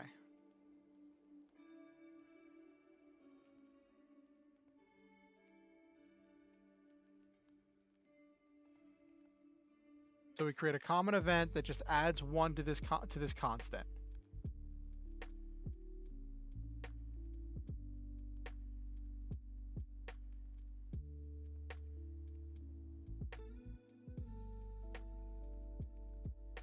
So then just anything that happens will activate that. So you want a common event, like common events shouldn't be on one map. Common events should be events that you're going to be accessing on multiple maps at once. So this is very much wasteful. But I wanted to play with common events. So like this is an exercise in using common events. So then I'm going to have all of these call this common event that's going to give the key activation +1. And then whenever the key activation gets up to 3 or more, it's going to open the door.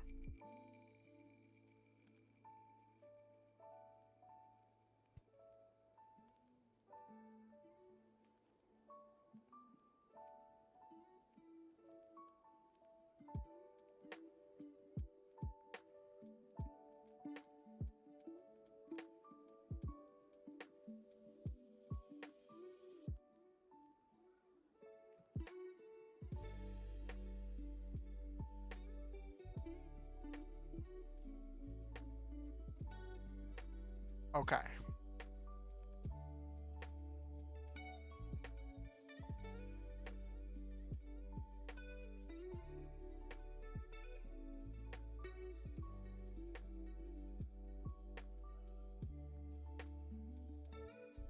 Okay.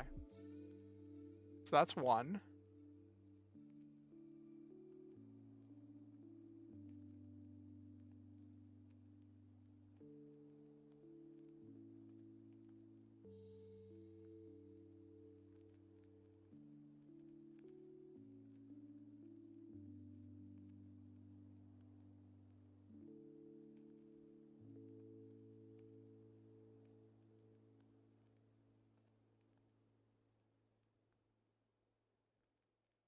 Dungeon.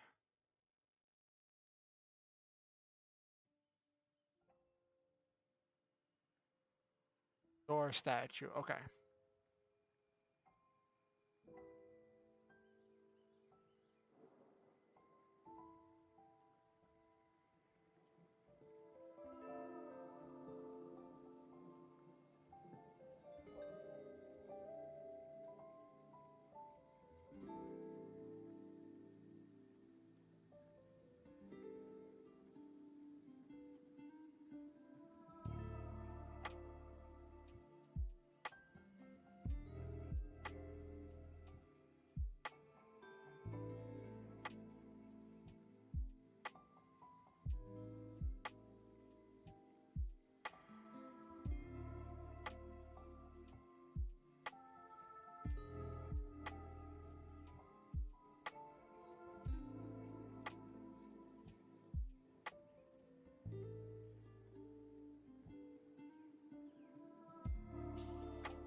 Okay.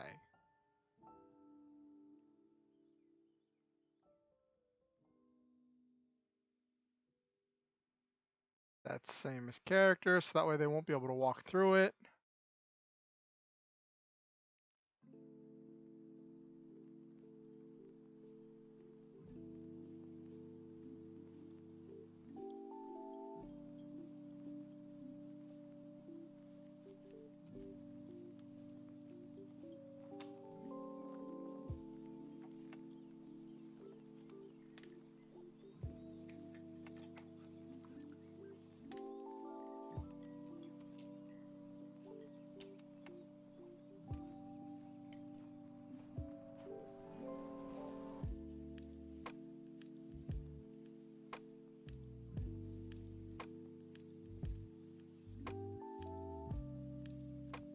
Okay, so then those should slide out of the way once the things are done.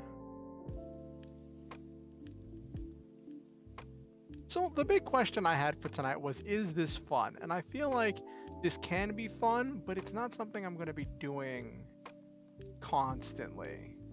Like, this is starting, like, the map building, you know, that's a skill that I, you know, built up from doing D&D for so long, right? But then actually implementing the things with the scripting, not really scripting, with the event design. All right.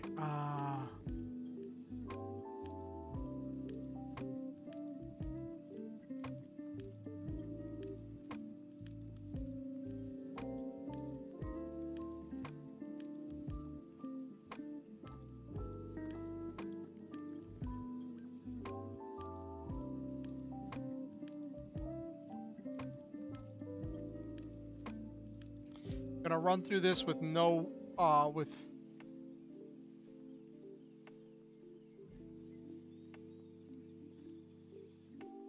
key.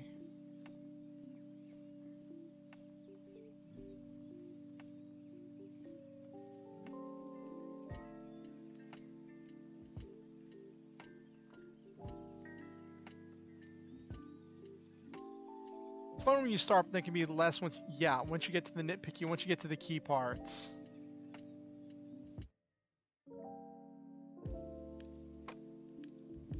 Once you get to like and it doesn't help that I just suddenly partway through this got like voraciously hungry.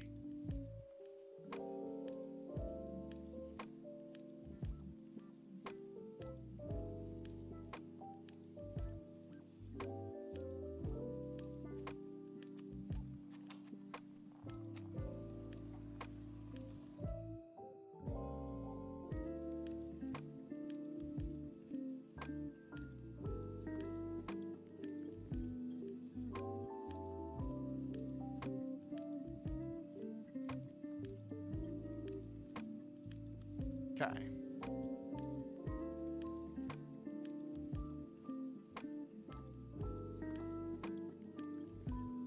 This one is green.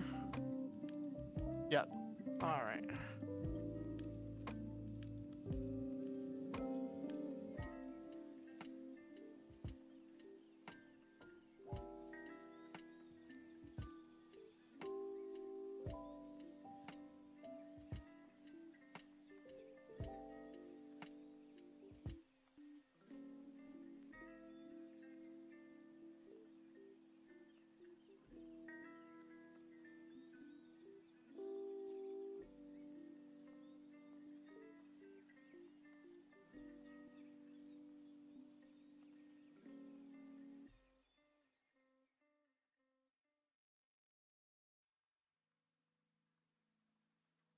I don't know. I don't think I want to do. I don't have the right mic for an ASMR eating stream.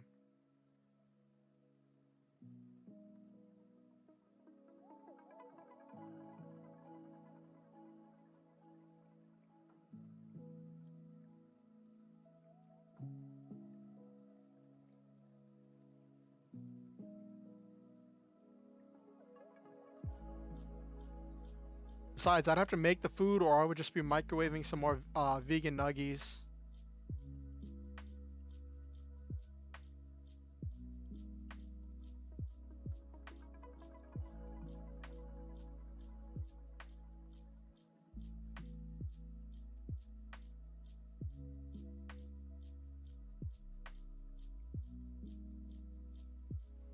Okay.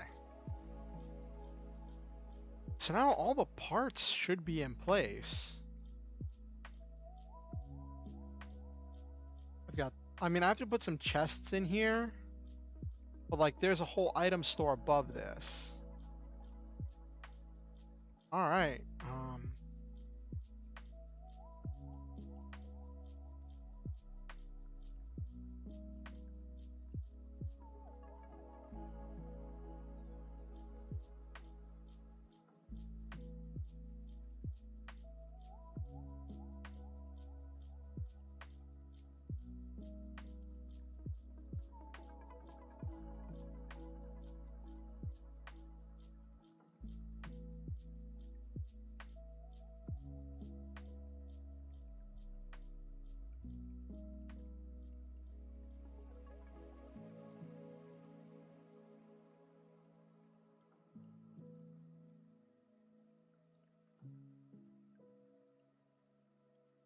Okay.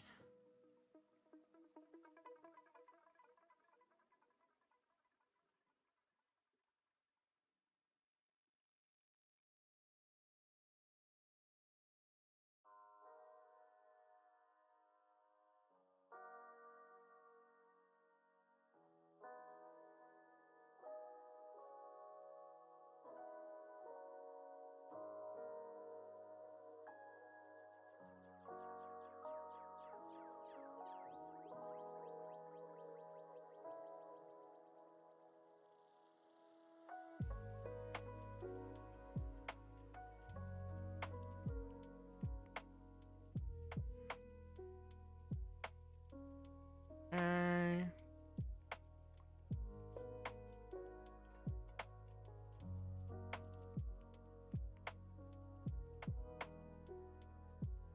Oh wait, hold on, I have to change the direction to down.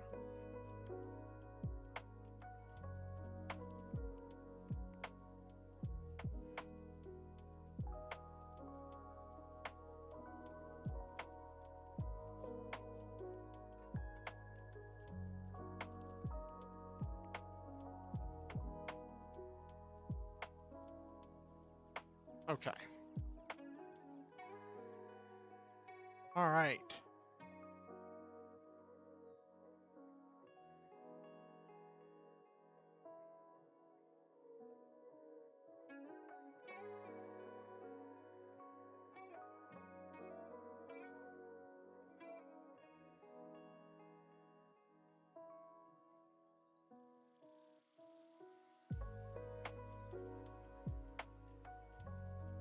All right. One. Okay.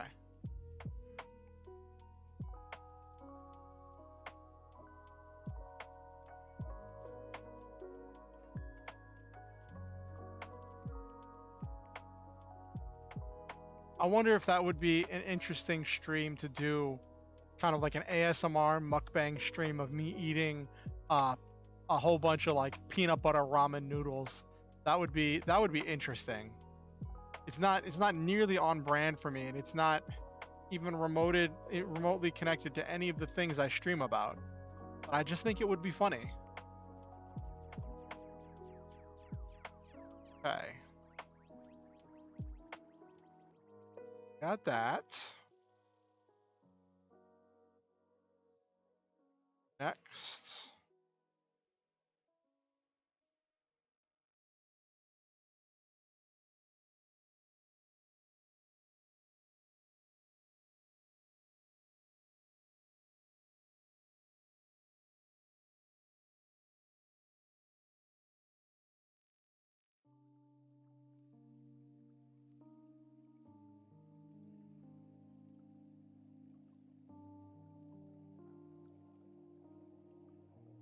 This quick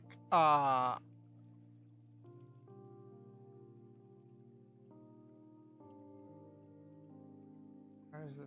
Hold on.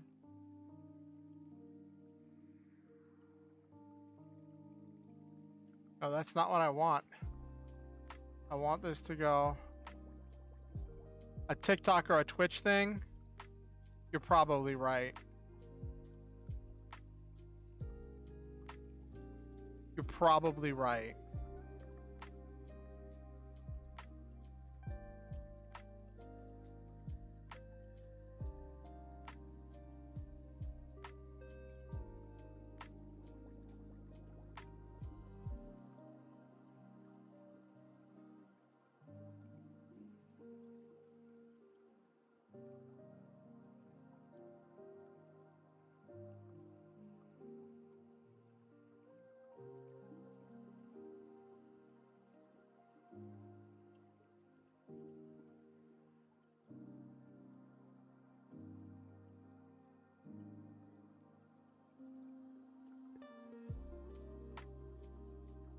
Okay.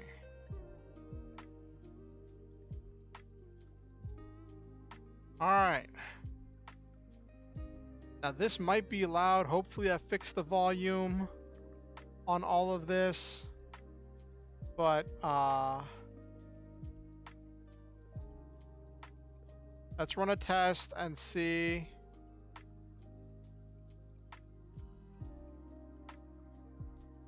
I'm trying to remember how to sprint. It's been so long since I've played.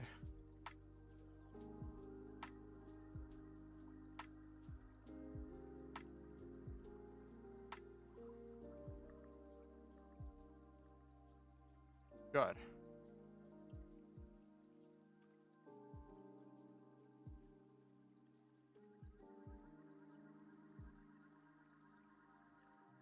Oh, did I not do the final battle?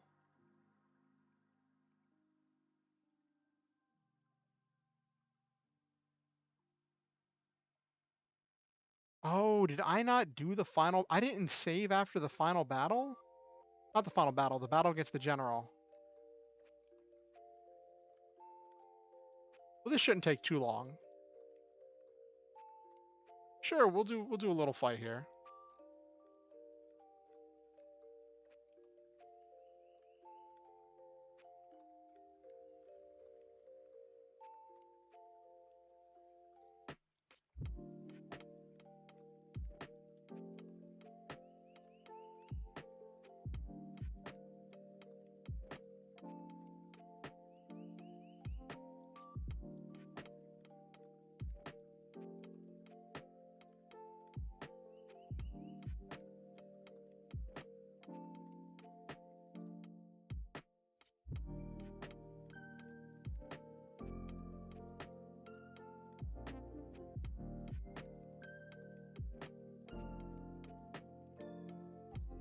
Oh, geez.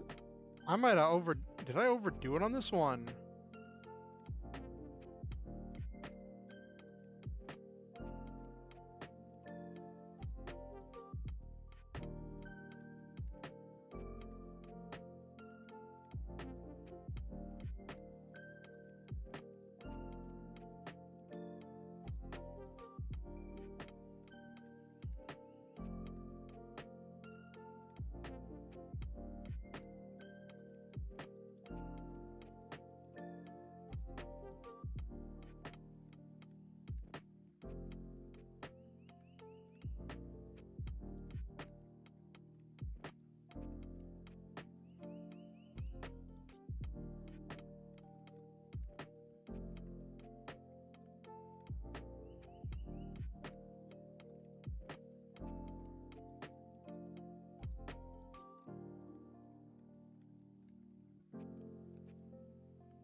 Oh, that was problematic.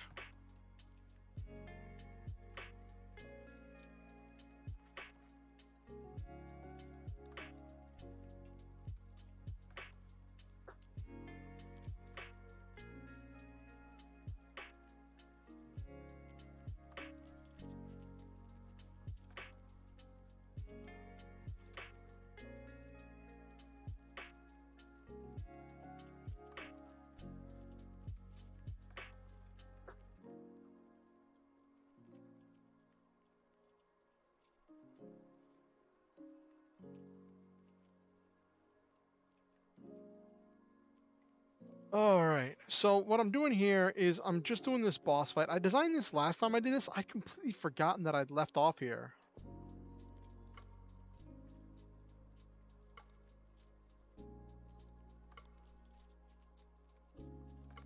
The fight's not going too terribly, but...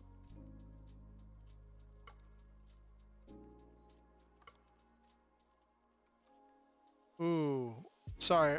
My vision just started swimming a little bit. Alright.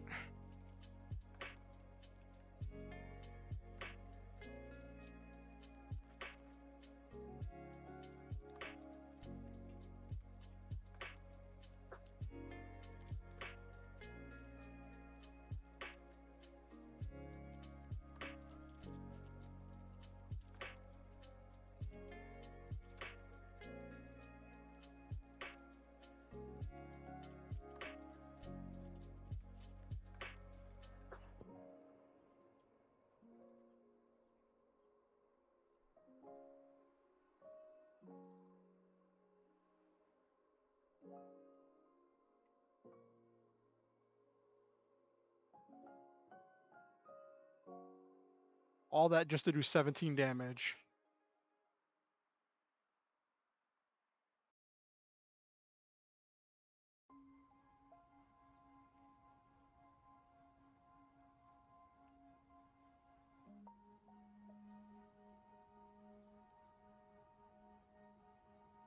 I'm trying to remember how much HP this thing has.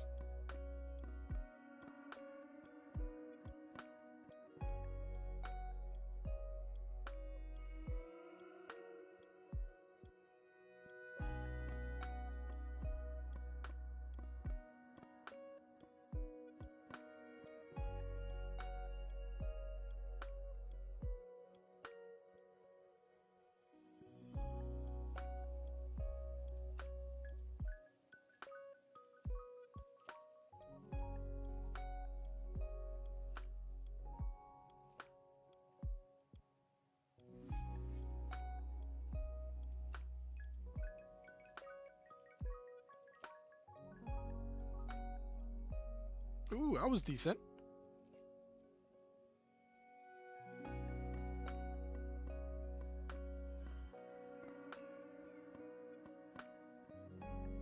It's waiting in order to gain more TP so it can use more abilities.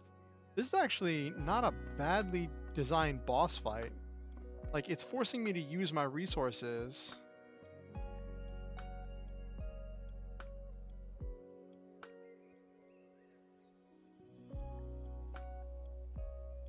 Like, I'm out of...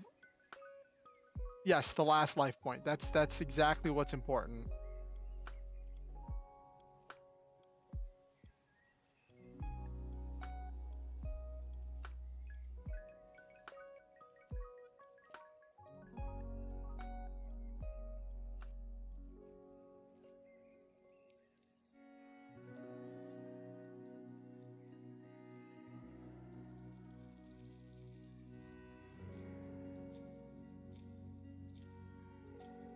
And I think I lose here.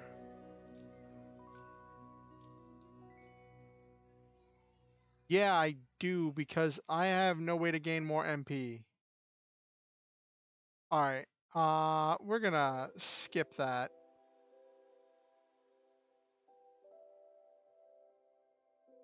Not that boss. I'll probably do that for the final boss. We're gonna... This isn't even my final form. Probably do that for the final boss. I'm going to real quick. That was the red castle inside.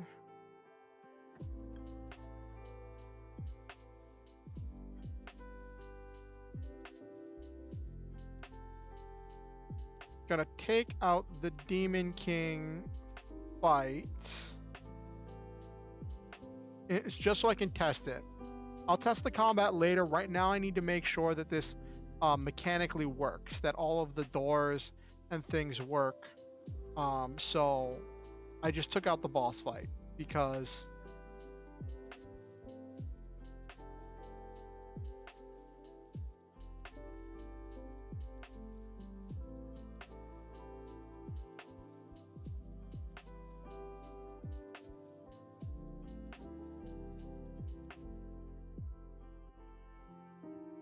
how did I leave here again? Yeah. It's been so long I forgot how to exit.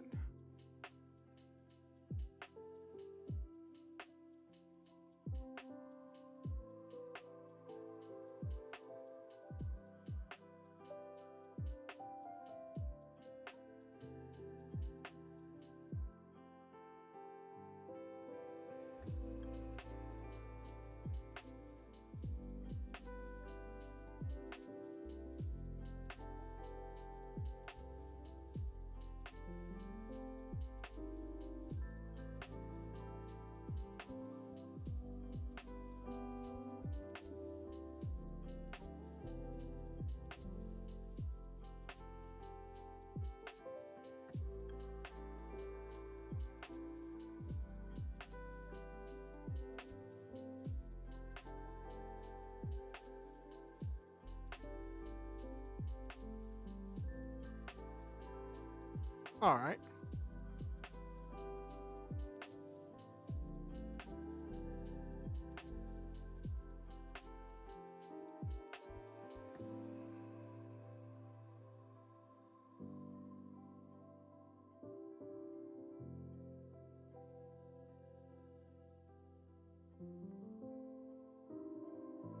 There's no combat in here, so I should be able to just run up here. I'm not going to any of the chests because I just want to test.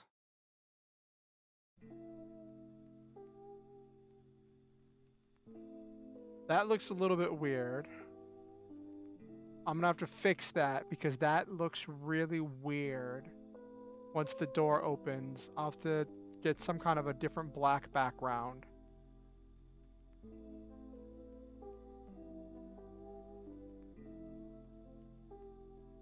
Comes through.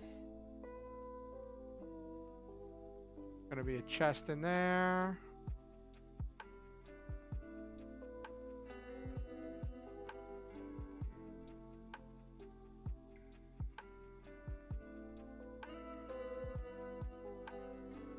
And then completely healed.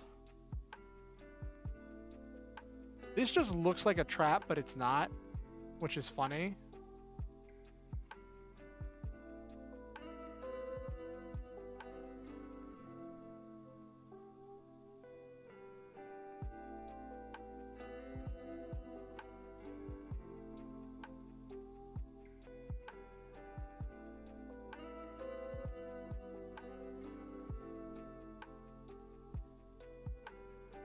I probably should put a common event that'll let the player know that the thing has been done.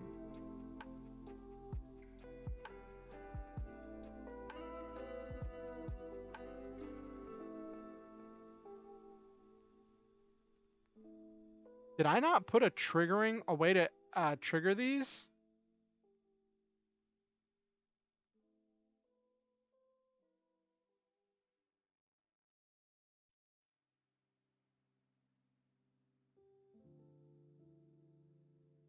Oh my gosh, did I not put, after all that, oh, same as characters, action button.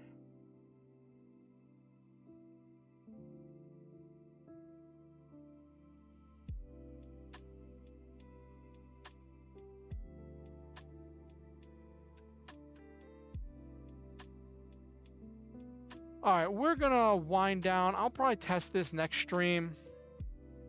Actually, it'll just take me a couple minutes. Since I took out that boss fight, this should just take a couple minutes. Actually,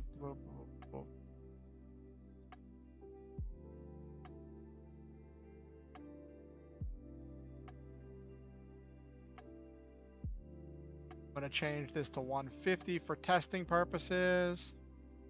Changes 200 steps.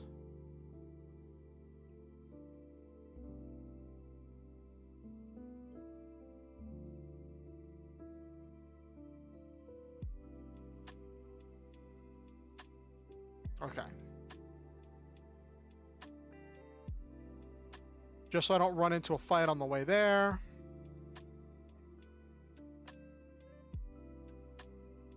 I should have saved right there, because then I wouldn't have to do all the running around.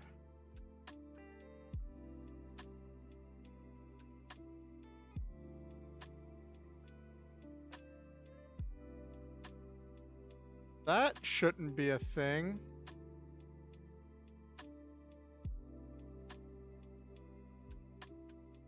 That was a weird bug. Okay.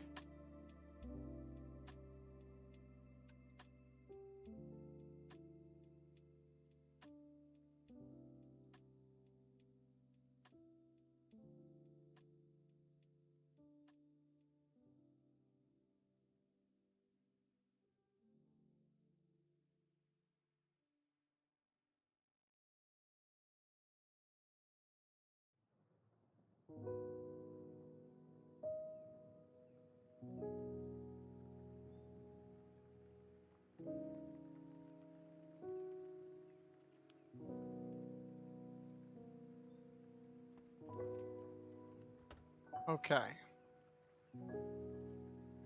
We're just skipping past all of this. Gotta fix that later.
I have to put a sound effect to that.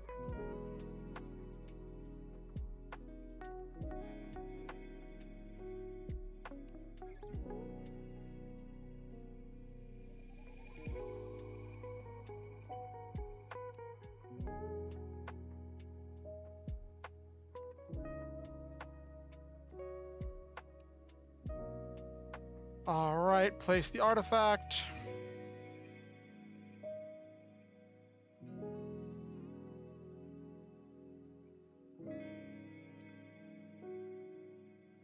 All right, so we just have to add combat.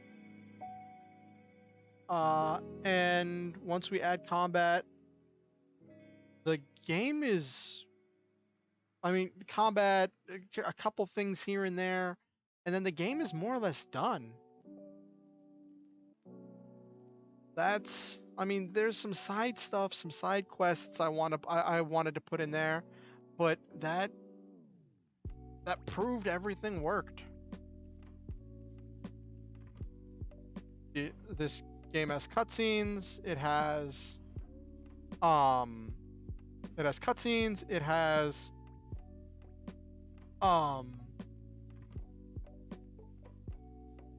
variables. It has switches and simple puzzles. Has boss fights. It has changing maps. Well, not changing maps, but like it has maps where things change based on events that happen. All right, let me turn this off because I don't know if this is DMCA music. All right, and it's right around time when we wind down for the night. So let me save. I just gotta remember to put the Demon King back there. Actually, no, I'll deal with the Demon King whenever I go to do all of the other stuff.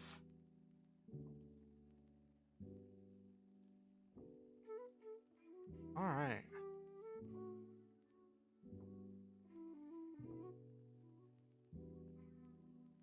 All right, everybody. So tonight's been productive. I think um the verdict for the question of do I still enjoy doing game development is yes. I do enjoy game development, but there's an asterisk there. I need to make sure I eat something before I do it because it is mentally exhausting. All of that planning and also all of the research I was doing before starting that was exhausting as well.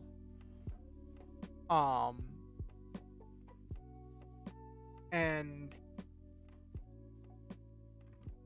dealing with all of that stuff at once, then going straight from that into stream, like dealing with all that research and stuff. And also I was playing games with my friend's kid earlier today, which kind of drained my social battery, which normally isn't a problem for stream, but like it just was a lot of stuff because, oh my goodness, my Lancer game I ran on yesterday, ran for roughly 8 hours. It was insane. Like everyone's like, hey, we're cool to keep going. You know, we're all, none of us have to be at work early in the morning. And I'm like, okay. So then we just went till the wee hours of the morning. And I normally stay up late anyway, but like I had no time to, because normally after I finish running my Lancer game or whatever I'm doing, like after I finish this stream, I would kind of goof around, troll around on social media, watch some YouTube videos, and kind of just unwind and start to wind down for the night, which helps me sleep. But last night, because I didn't take the time to do that, my mind was running and racing and rip-roaring around, and it just made it really hard for me to sleep last night. And then fast forward to this morning, to today, and I wasn't sleeping super well. I finally got up, and then my friend's kid wanted to play games with me. Yeah, it was a lot. And playing with kids can be exhausting.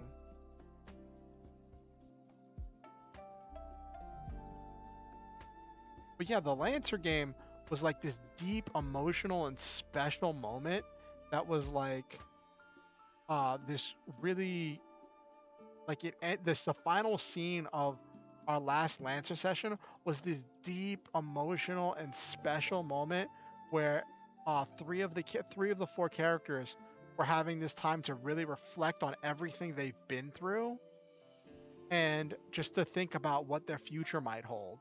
And I felt kind of bad because like the fourth player's character was off on a side quest and wasn't there for this deep emotional montage.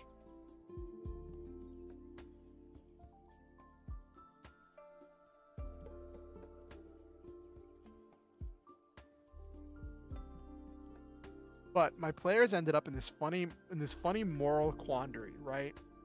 Because they are accepting these bounties in order to take out these the leaders of this pirate gang, right? And one of the leaders of the pirate gang paid the party a small fortune in order to not get turned in order to become a member of the party and to become an ally of the party.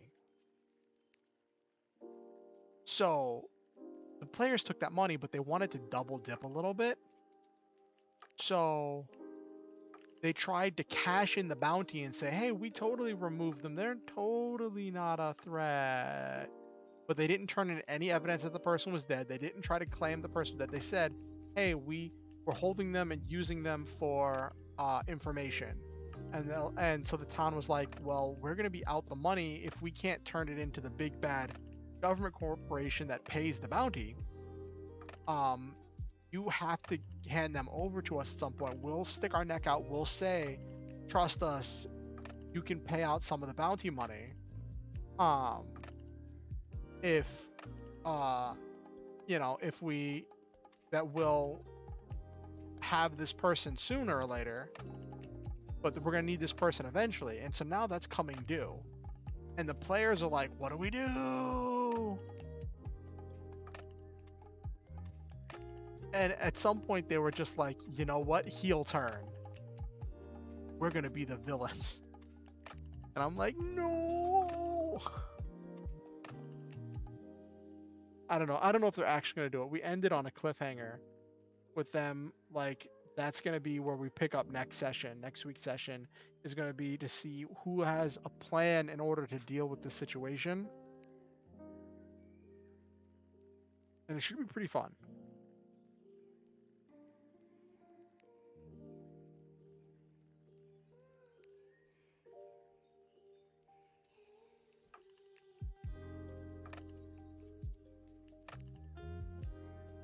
Tomorrow I'm going to be playing Yu-Gi-Oh! Sorry, I probably bumped the mic. Tomorrow I'm going to be playing Yu-Gi-Oh! With my roommate.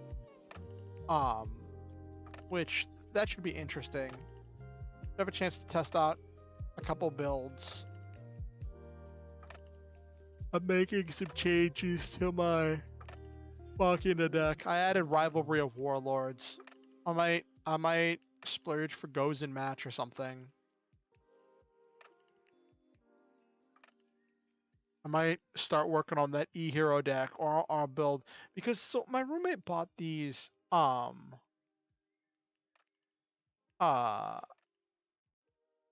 speed duel packs. Well, okay, they kind of they've walked the line, right? And that's the thing in this morally gray situation they find themselves in, where like two of them are on the run from this big bad mega corporation, and the rest of them are just trying to find their way, and then they're getting caught up in this big save the world type stuff, right?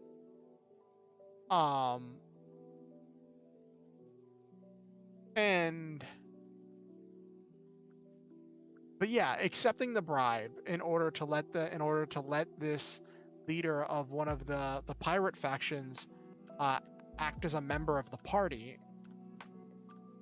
is kind of an evilistic thing, you know. Though the boss fight that we had was so brutal. One of my players' mechs got destroyed. I mean, I think it could be fun. I'm only putting one copy in. So like if I see it, I see it, right? And my roommate plays mostly mono type decks anyway. But yeah, so the thing with the players that was really exciting was they took a bunch of damage. They had a lot, like it was the hardest boss fight they've ever done, and one of them actually went down. Like their mech got destroyed and they had to eject. And they were fighting on foot for the last leg of it. It could have been worse if I had enforced things, or if I remembered certain enemies had certain abilities that I'd been forgetting to use. It could have been even harder for them, but I think it was doing more than enough stuff already that like it just worked out really well. They had fun, and I'm glad they had fun. And I'm gonna be planning more hard and challenging combats like this one for them in the future. But this was kind of a test case to see how well they would deal with some extreme challenges.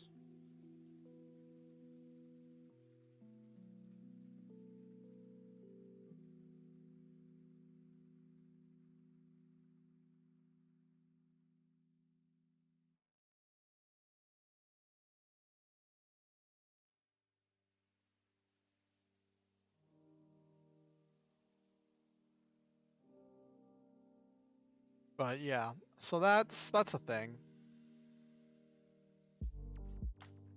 Um, but yeah, so my roommate bought three of these GX speed dual boxes that come with this like dinosaur, reptile, water dragon deck. Came with this very simple e-hero deck.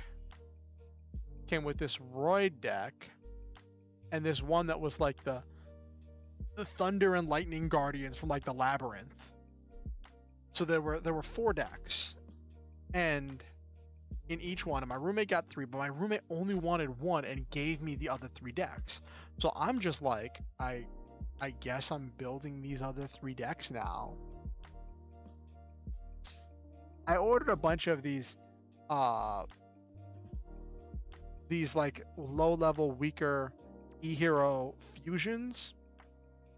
So I'm gonna be building a very simple and generic e-hero deck that's just like, I'm gonna fuse for stuff and hope it works. My roommate's like, you need your boss monster Neos, and I'm like, Blade Edge does if I'm not using all the Neos fusions, Blade Edge does everything Neos does. It's the same attack power.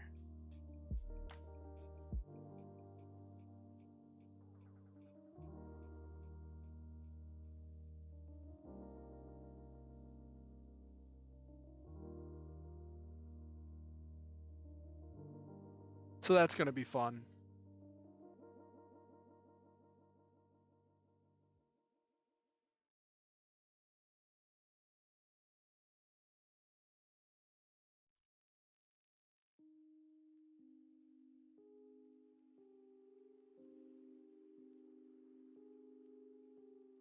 I think the one thing that my e-hero deck is going to need is going to be draw power. I can't run Pot of Duality because you need to be able to special summon in an e-hero deck. Like if it was a Destiny hero deck, you run Destiny draw, right? And then you're good to go. I'm curious what e-hero decks use for draw power. Oh geez, why is there 20 plus notifications on my Twitter? Stuff is still blowing up.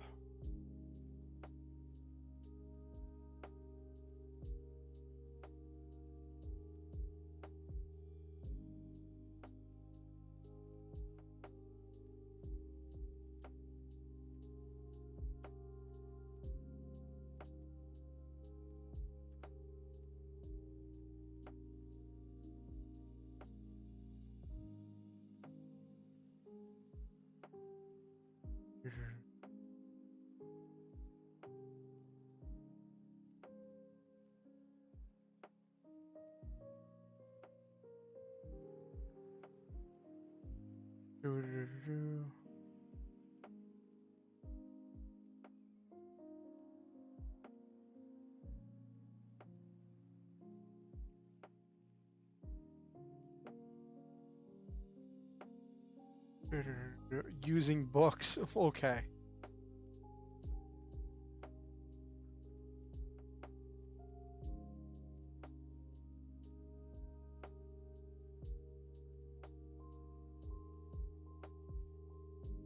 Oh wow, I'm getting...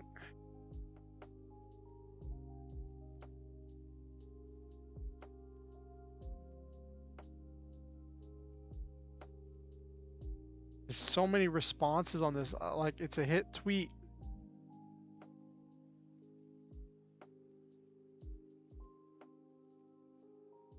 A lot of people are jumping over to alchemy. Which is like, it's mind-boggling to me that people are jumping over to alchemy when, like, Shard does all the things alchemy does for paid subscription for free. Like, like alchemy, you on a free subscription you can make 3 characters. Shard you can make 6. I'm just like, come on now.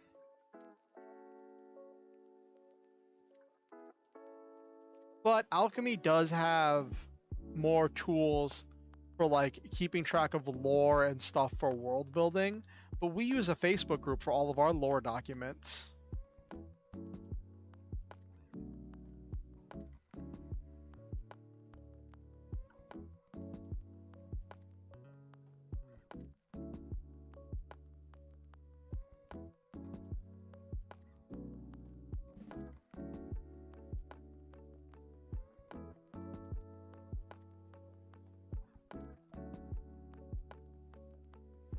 All right.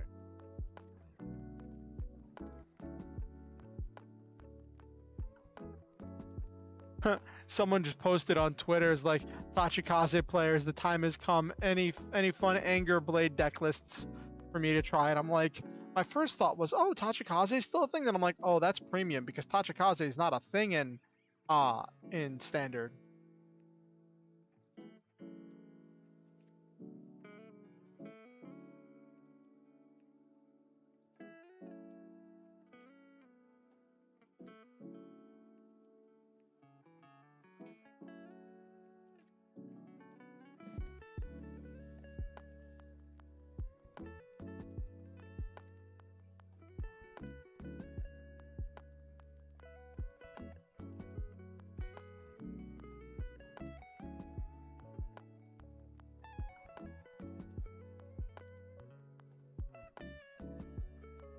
All right, so let's see, what have we got? D&D Begone is trending again, which is funny. Why is Nerd Gigante trending? No one's making a whole bunch of posts about it.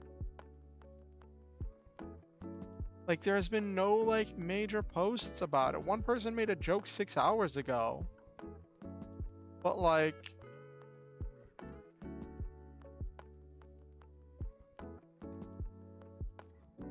Oh, someone made another post 3 hours ago. Like, okay.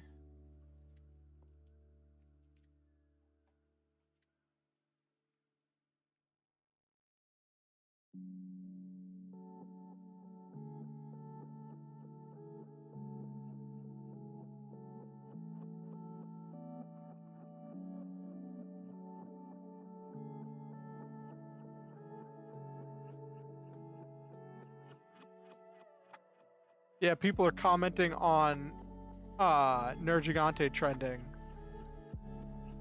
I introduced a version of Nerd Gigante into my Lancer game, named him Hunter, and had him be the one who hunts down people who are twisting fate to their own to meet their own desires and wishes. And had him as like almost antagonist, but I almost had the players fight him, but then I wanted him to be more of a sympathetic character, so I had the characters meet him, and I used this artwork that I found of like Nerd Gigante as a human, as like a small boy, and I'm like, yes, the Shota Nerd Gigante.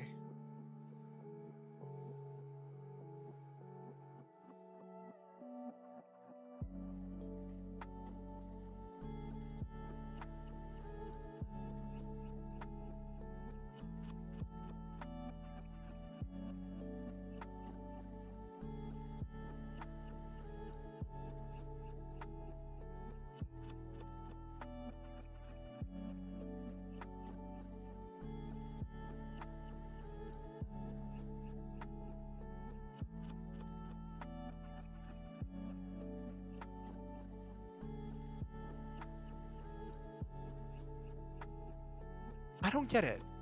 I still don't get it. Why, like, so many people... I just keep seeing more and more people liking Alchemy RPG, right?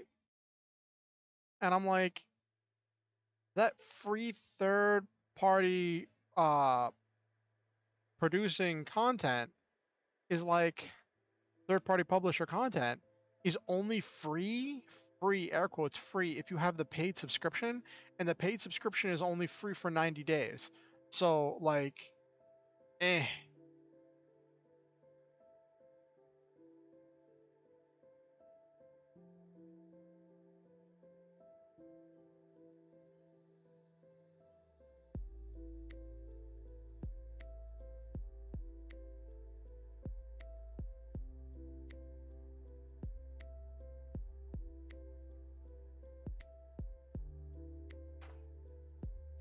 But it is what it is.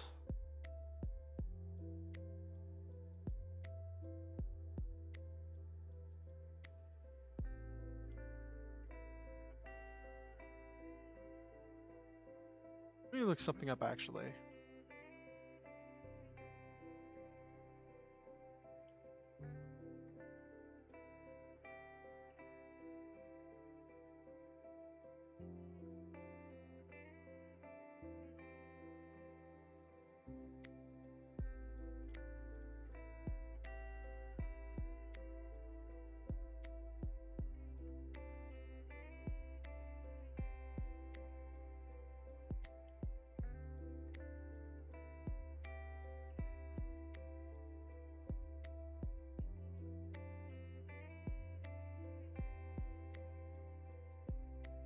They have characters for importing, but I don't know about importing collections.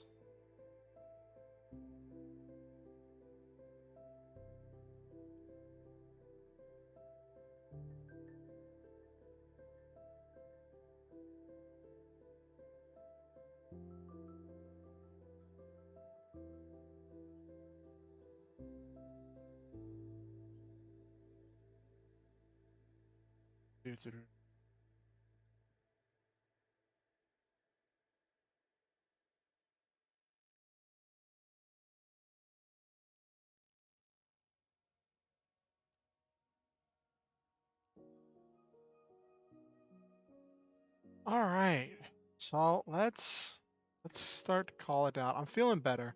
I wanted to slow down. I had to push through in order to make it to the end there. 'Cause I started feeling a little bit faint. But now that seems to have passed, and I'm feeling a little bit better. I'm still definitely hungry, and like as soon as I end stream, I'm probably gonna race upstairs and make myself some food. Um, though like it gets kind of awkward because like I don't eat what everybody else eats, but then I eat relatively healthily, right? I eat a healthy amount. Um, and they've told me that like I'm free to use whatever. I just have to tell people whenever I finish stuff, right?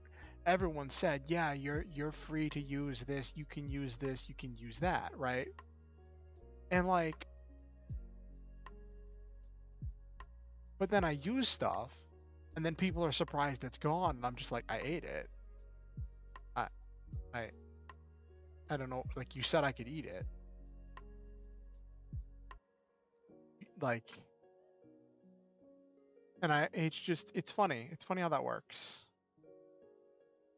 We need like at the house we need to get more ramen. We need to get a bunch more ramen because they didn't get any when they went grocery shopping. Because I guess I didn't tell people we were low, but I didn't think we were that low. I thought we still had another box.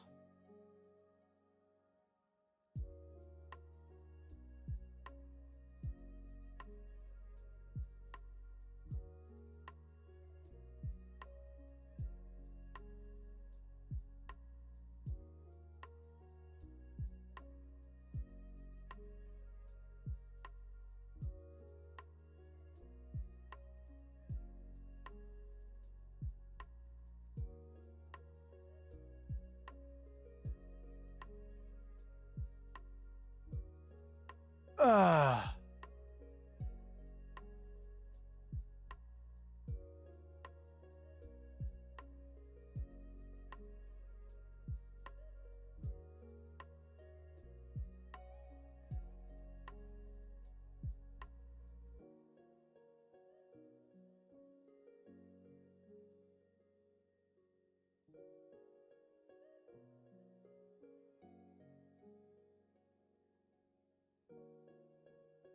All right.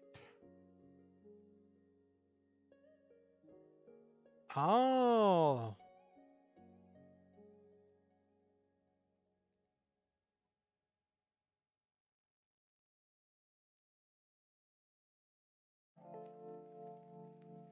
Hmm.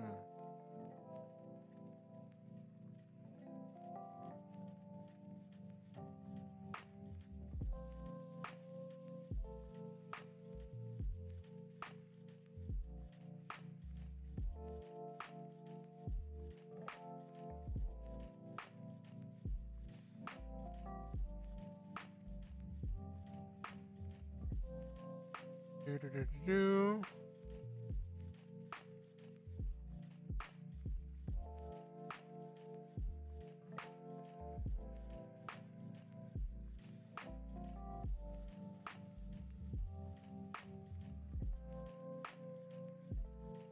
All right, let me see if there's any cool memes that I can talk about on Facebook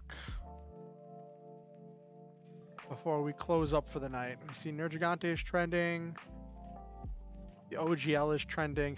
Why is Sephiroth trending? This is trending on Twitter.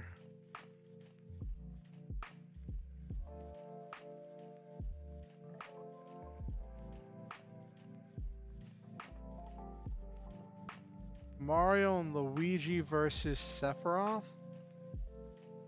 There's apparently a meme of Mario and Luigi versus Sephiroth.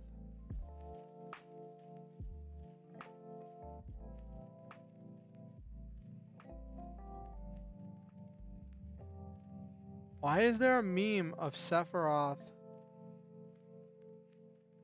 versus Mario and Luigi?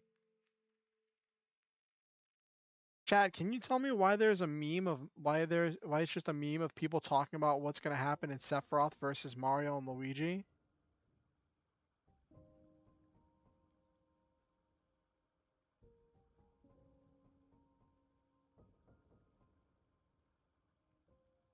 Is it some kind of like meme? Did someone like bop him?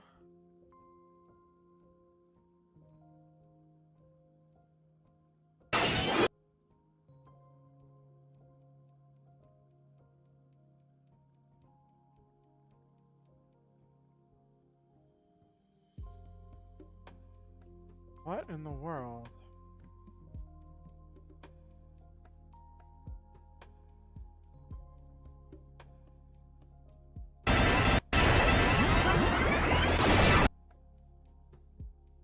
What in the world is this?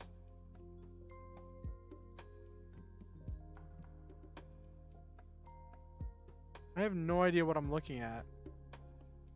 Chat, the internet's being weird.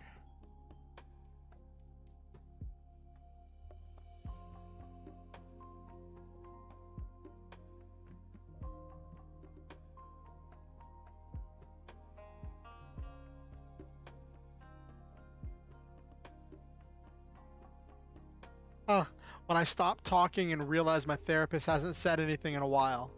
And it's the syndrome picture of you, Sly Dog, you had me monologuing. Someone responds with, oh my god. Like, yeah. Friend, you got thinner. What's your diet? Me, poverty. And then has a weird meme of someone like waving their hair and like different superimposed images.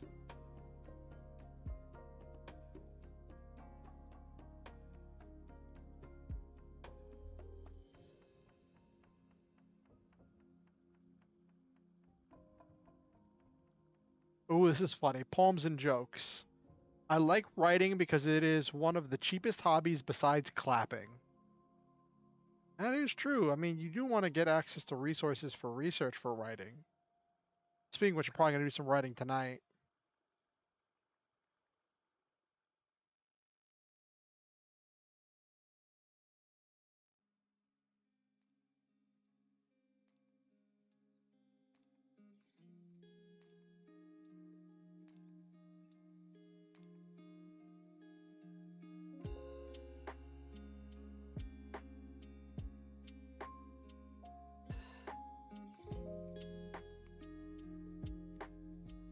Ooh, this is interesting. Unpopular opinion, but why isn't there a gym at the airport? I'm here 2.5 hours early with enough nervous energy to power my flight, and I'm just supposed to sit here with my thoughts? That would be interesting. What do you think, chat? Having a gym at the airport, so then people, because you have to get there super early. You have to get, like everyone says, get there like 2.5 hours early in case you get held up or in case there are lines. But then if you don't get held up in lines, you just have to sit there for like an hour and a half, 2 hours and do nothing. But if you could just like hop on a treadmill or like a stationary bike and just like do some some stuff while you wait, I think that would be really cool. They might be onto something here.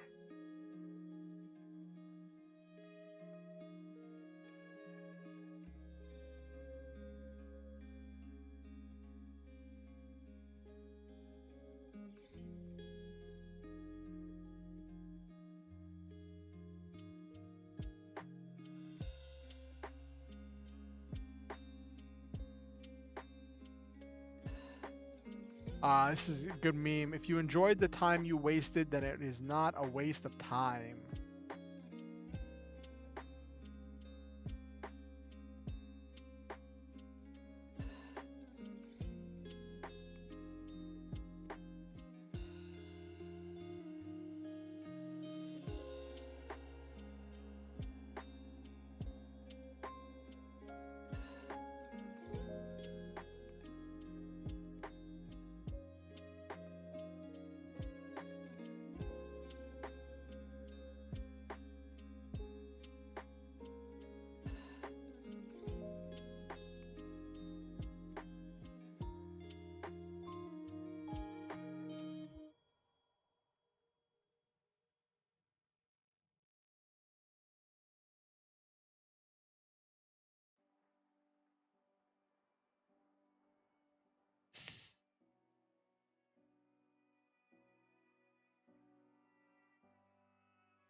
It's funny. You see a meme of Bart writing lines on the chalkboard. It says, "I should stop giving the DM ideas. As a game master, yes, please give me ideas."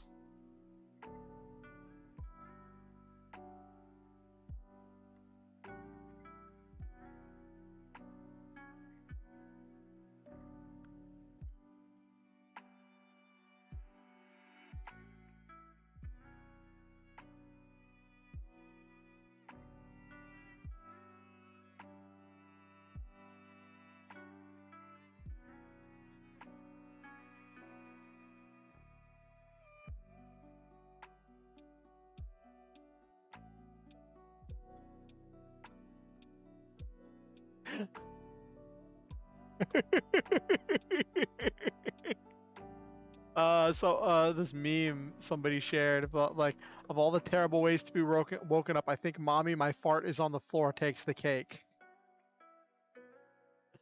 More. So it reminds me of somebody saying that like condom commercials should just be an image of a family with children trying to eat out.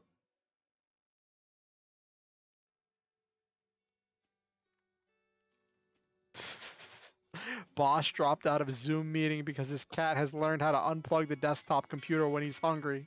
Someone responded with direct action. Yes.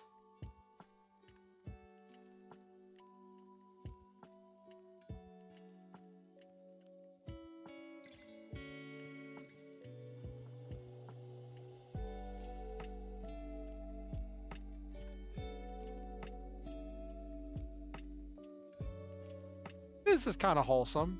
What are your plans for 2023? Someone said make it to 2024. And that's a goal I can stand behind. You know what I mean?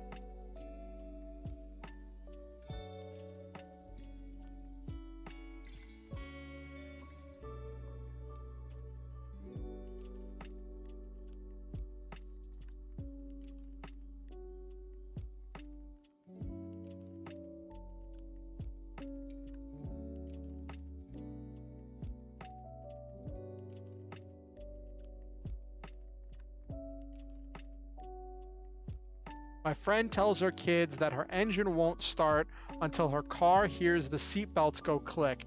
And now I'm curious what other cute lies parents tell. I've heard of parents saying, "No, the park is closed" whenever they don't want to go to the park, whenever they don't have the resources, time, or energy to go to the park.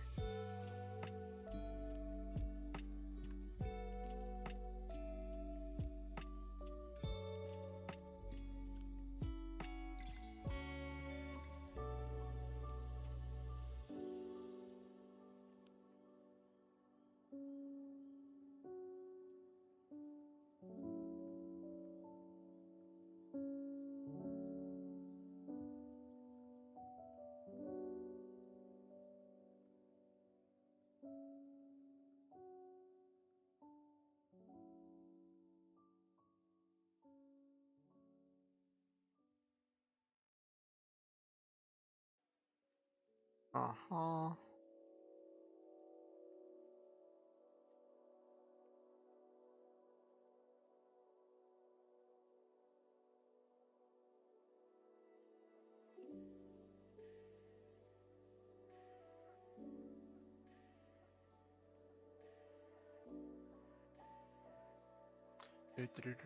All right, so let's wind down. We've had an interesting night. Got a lot done.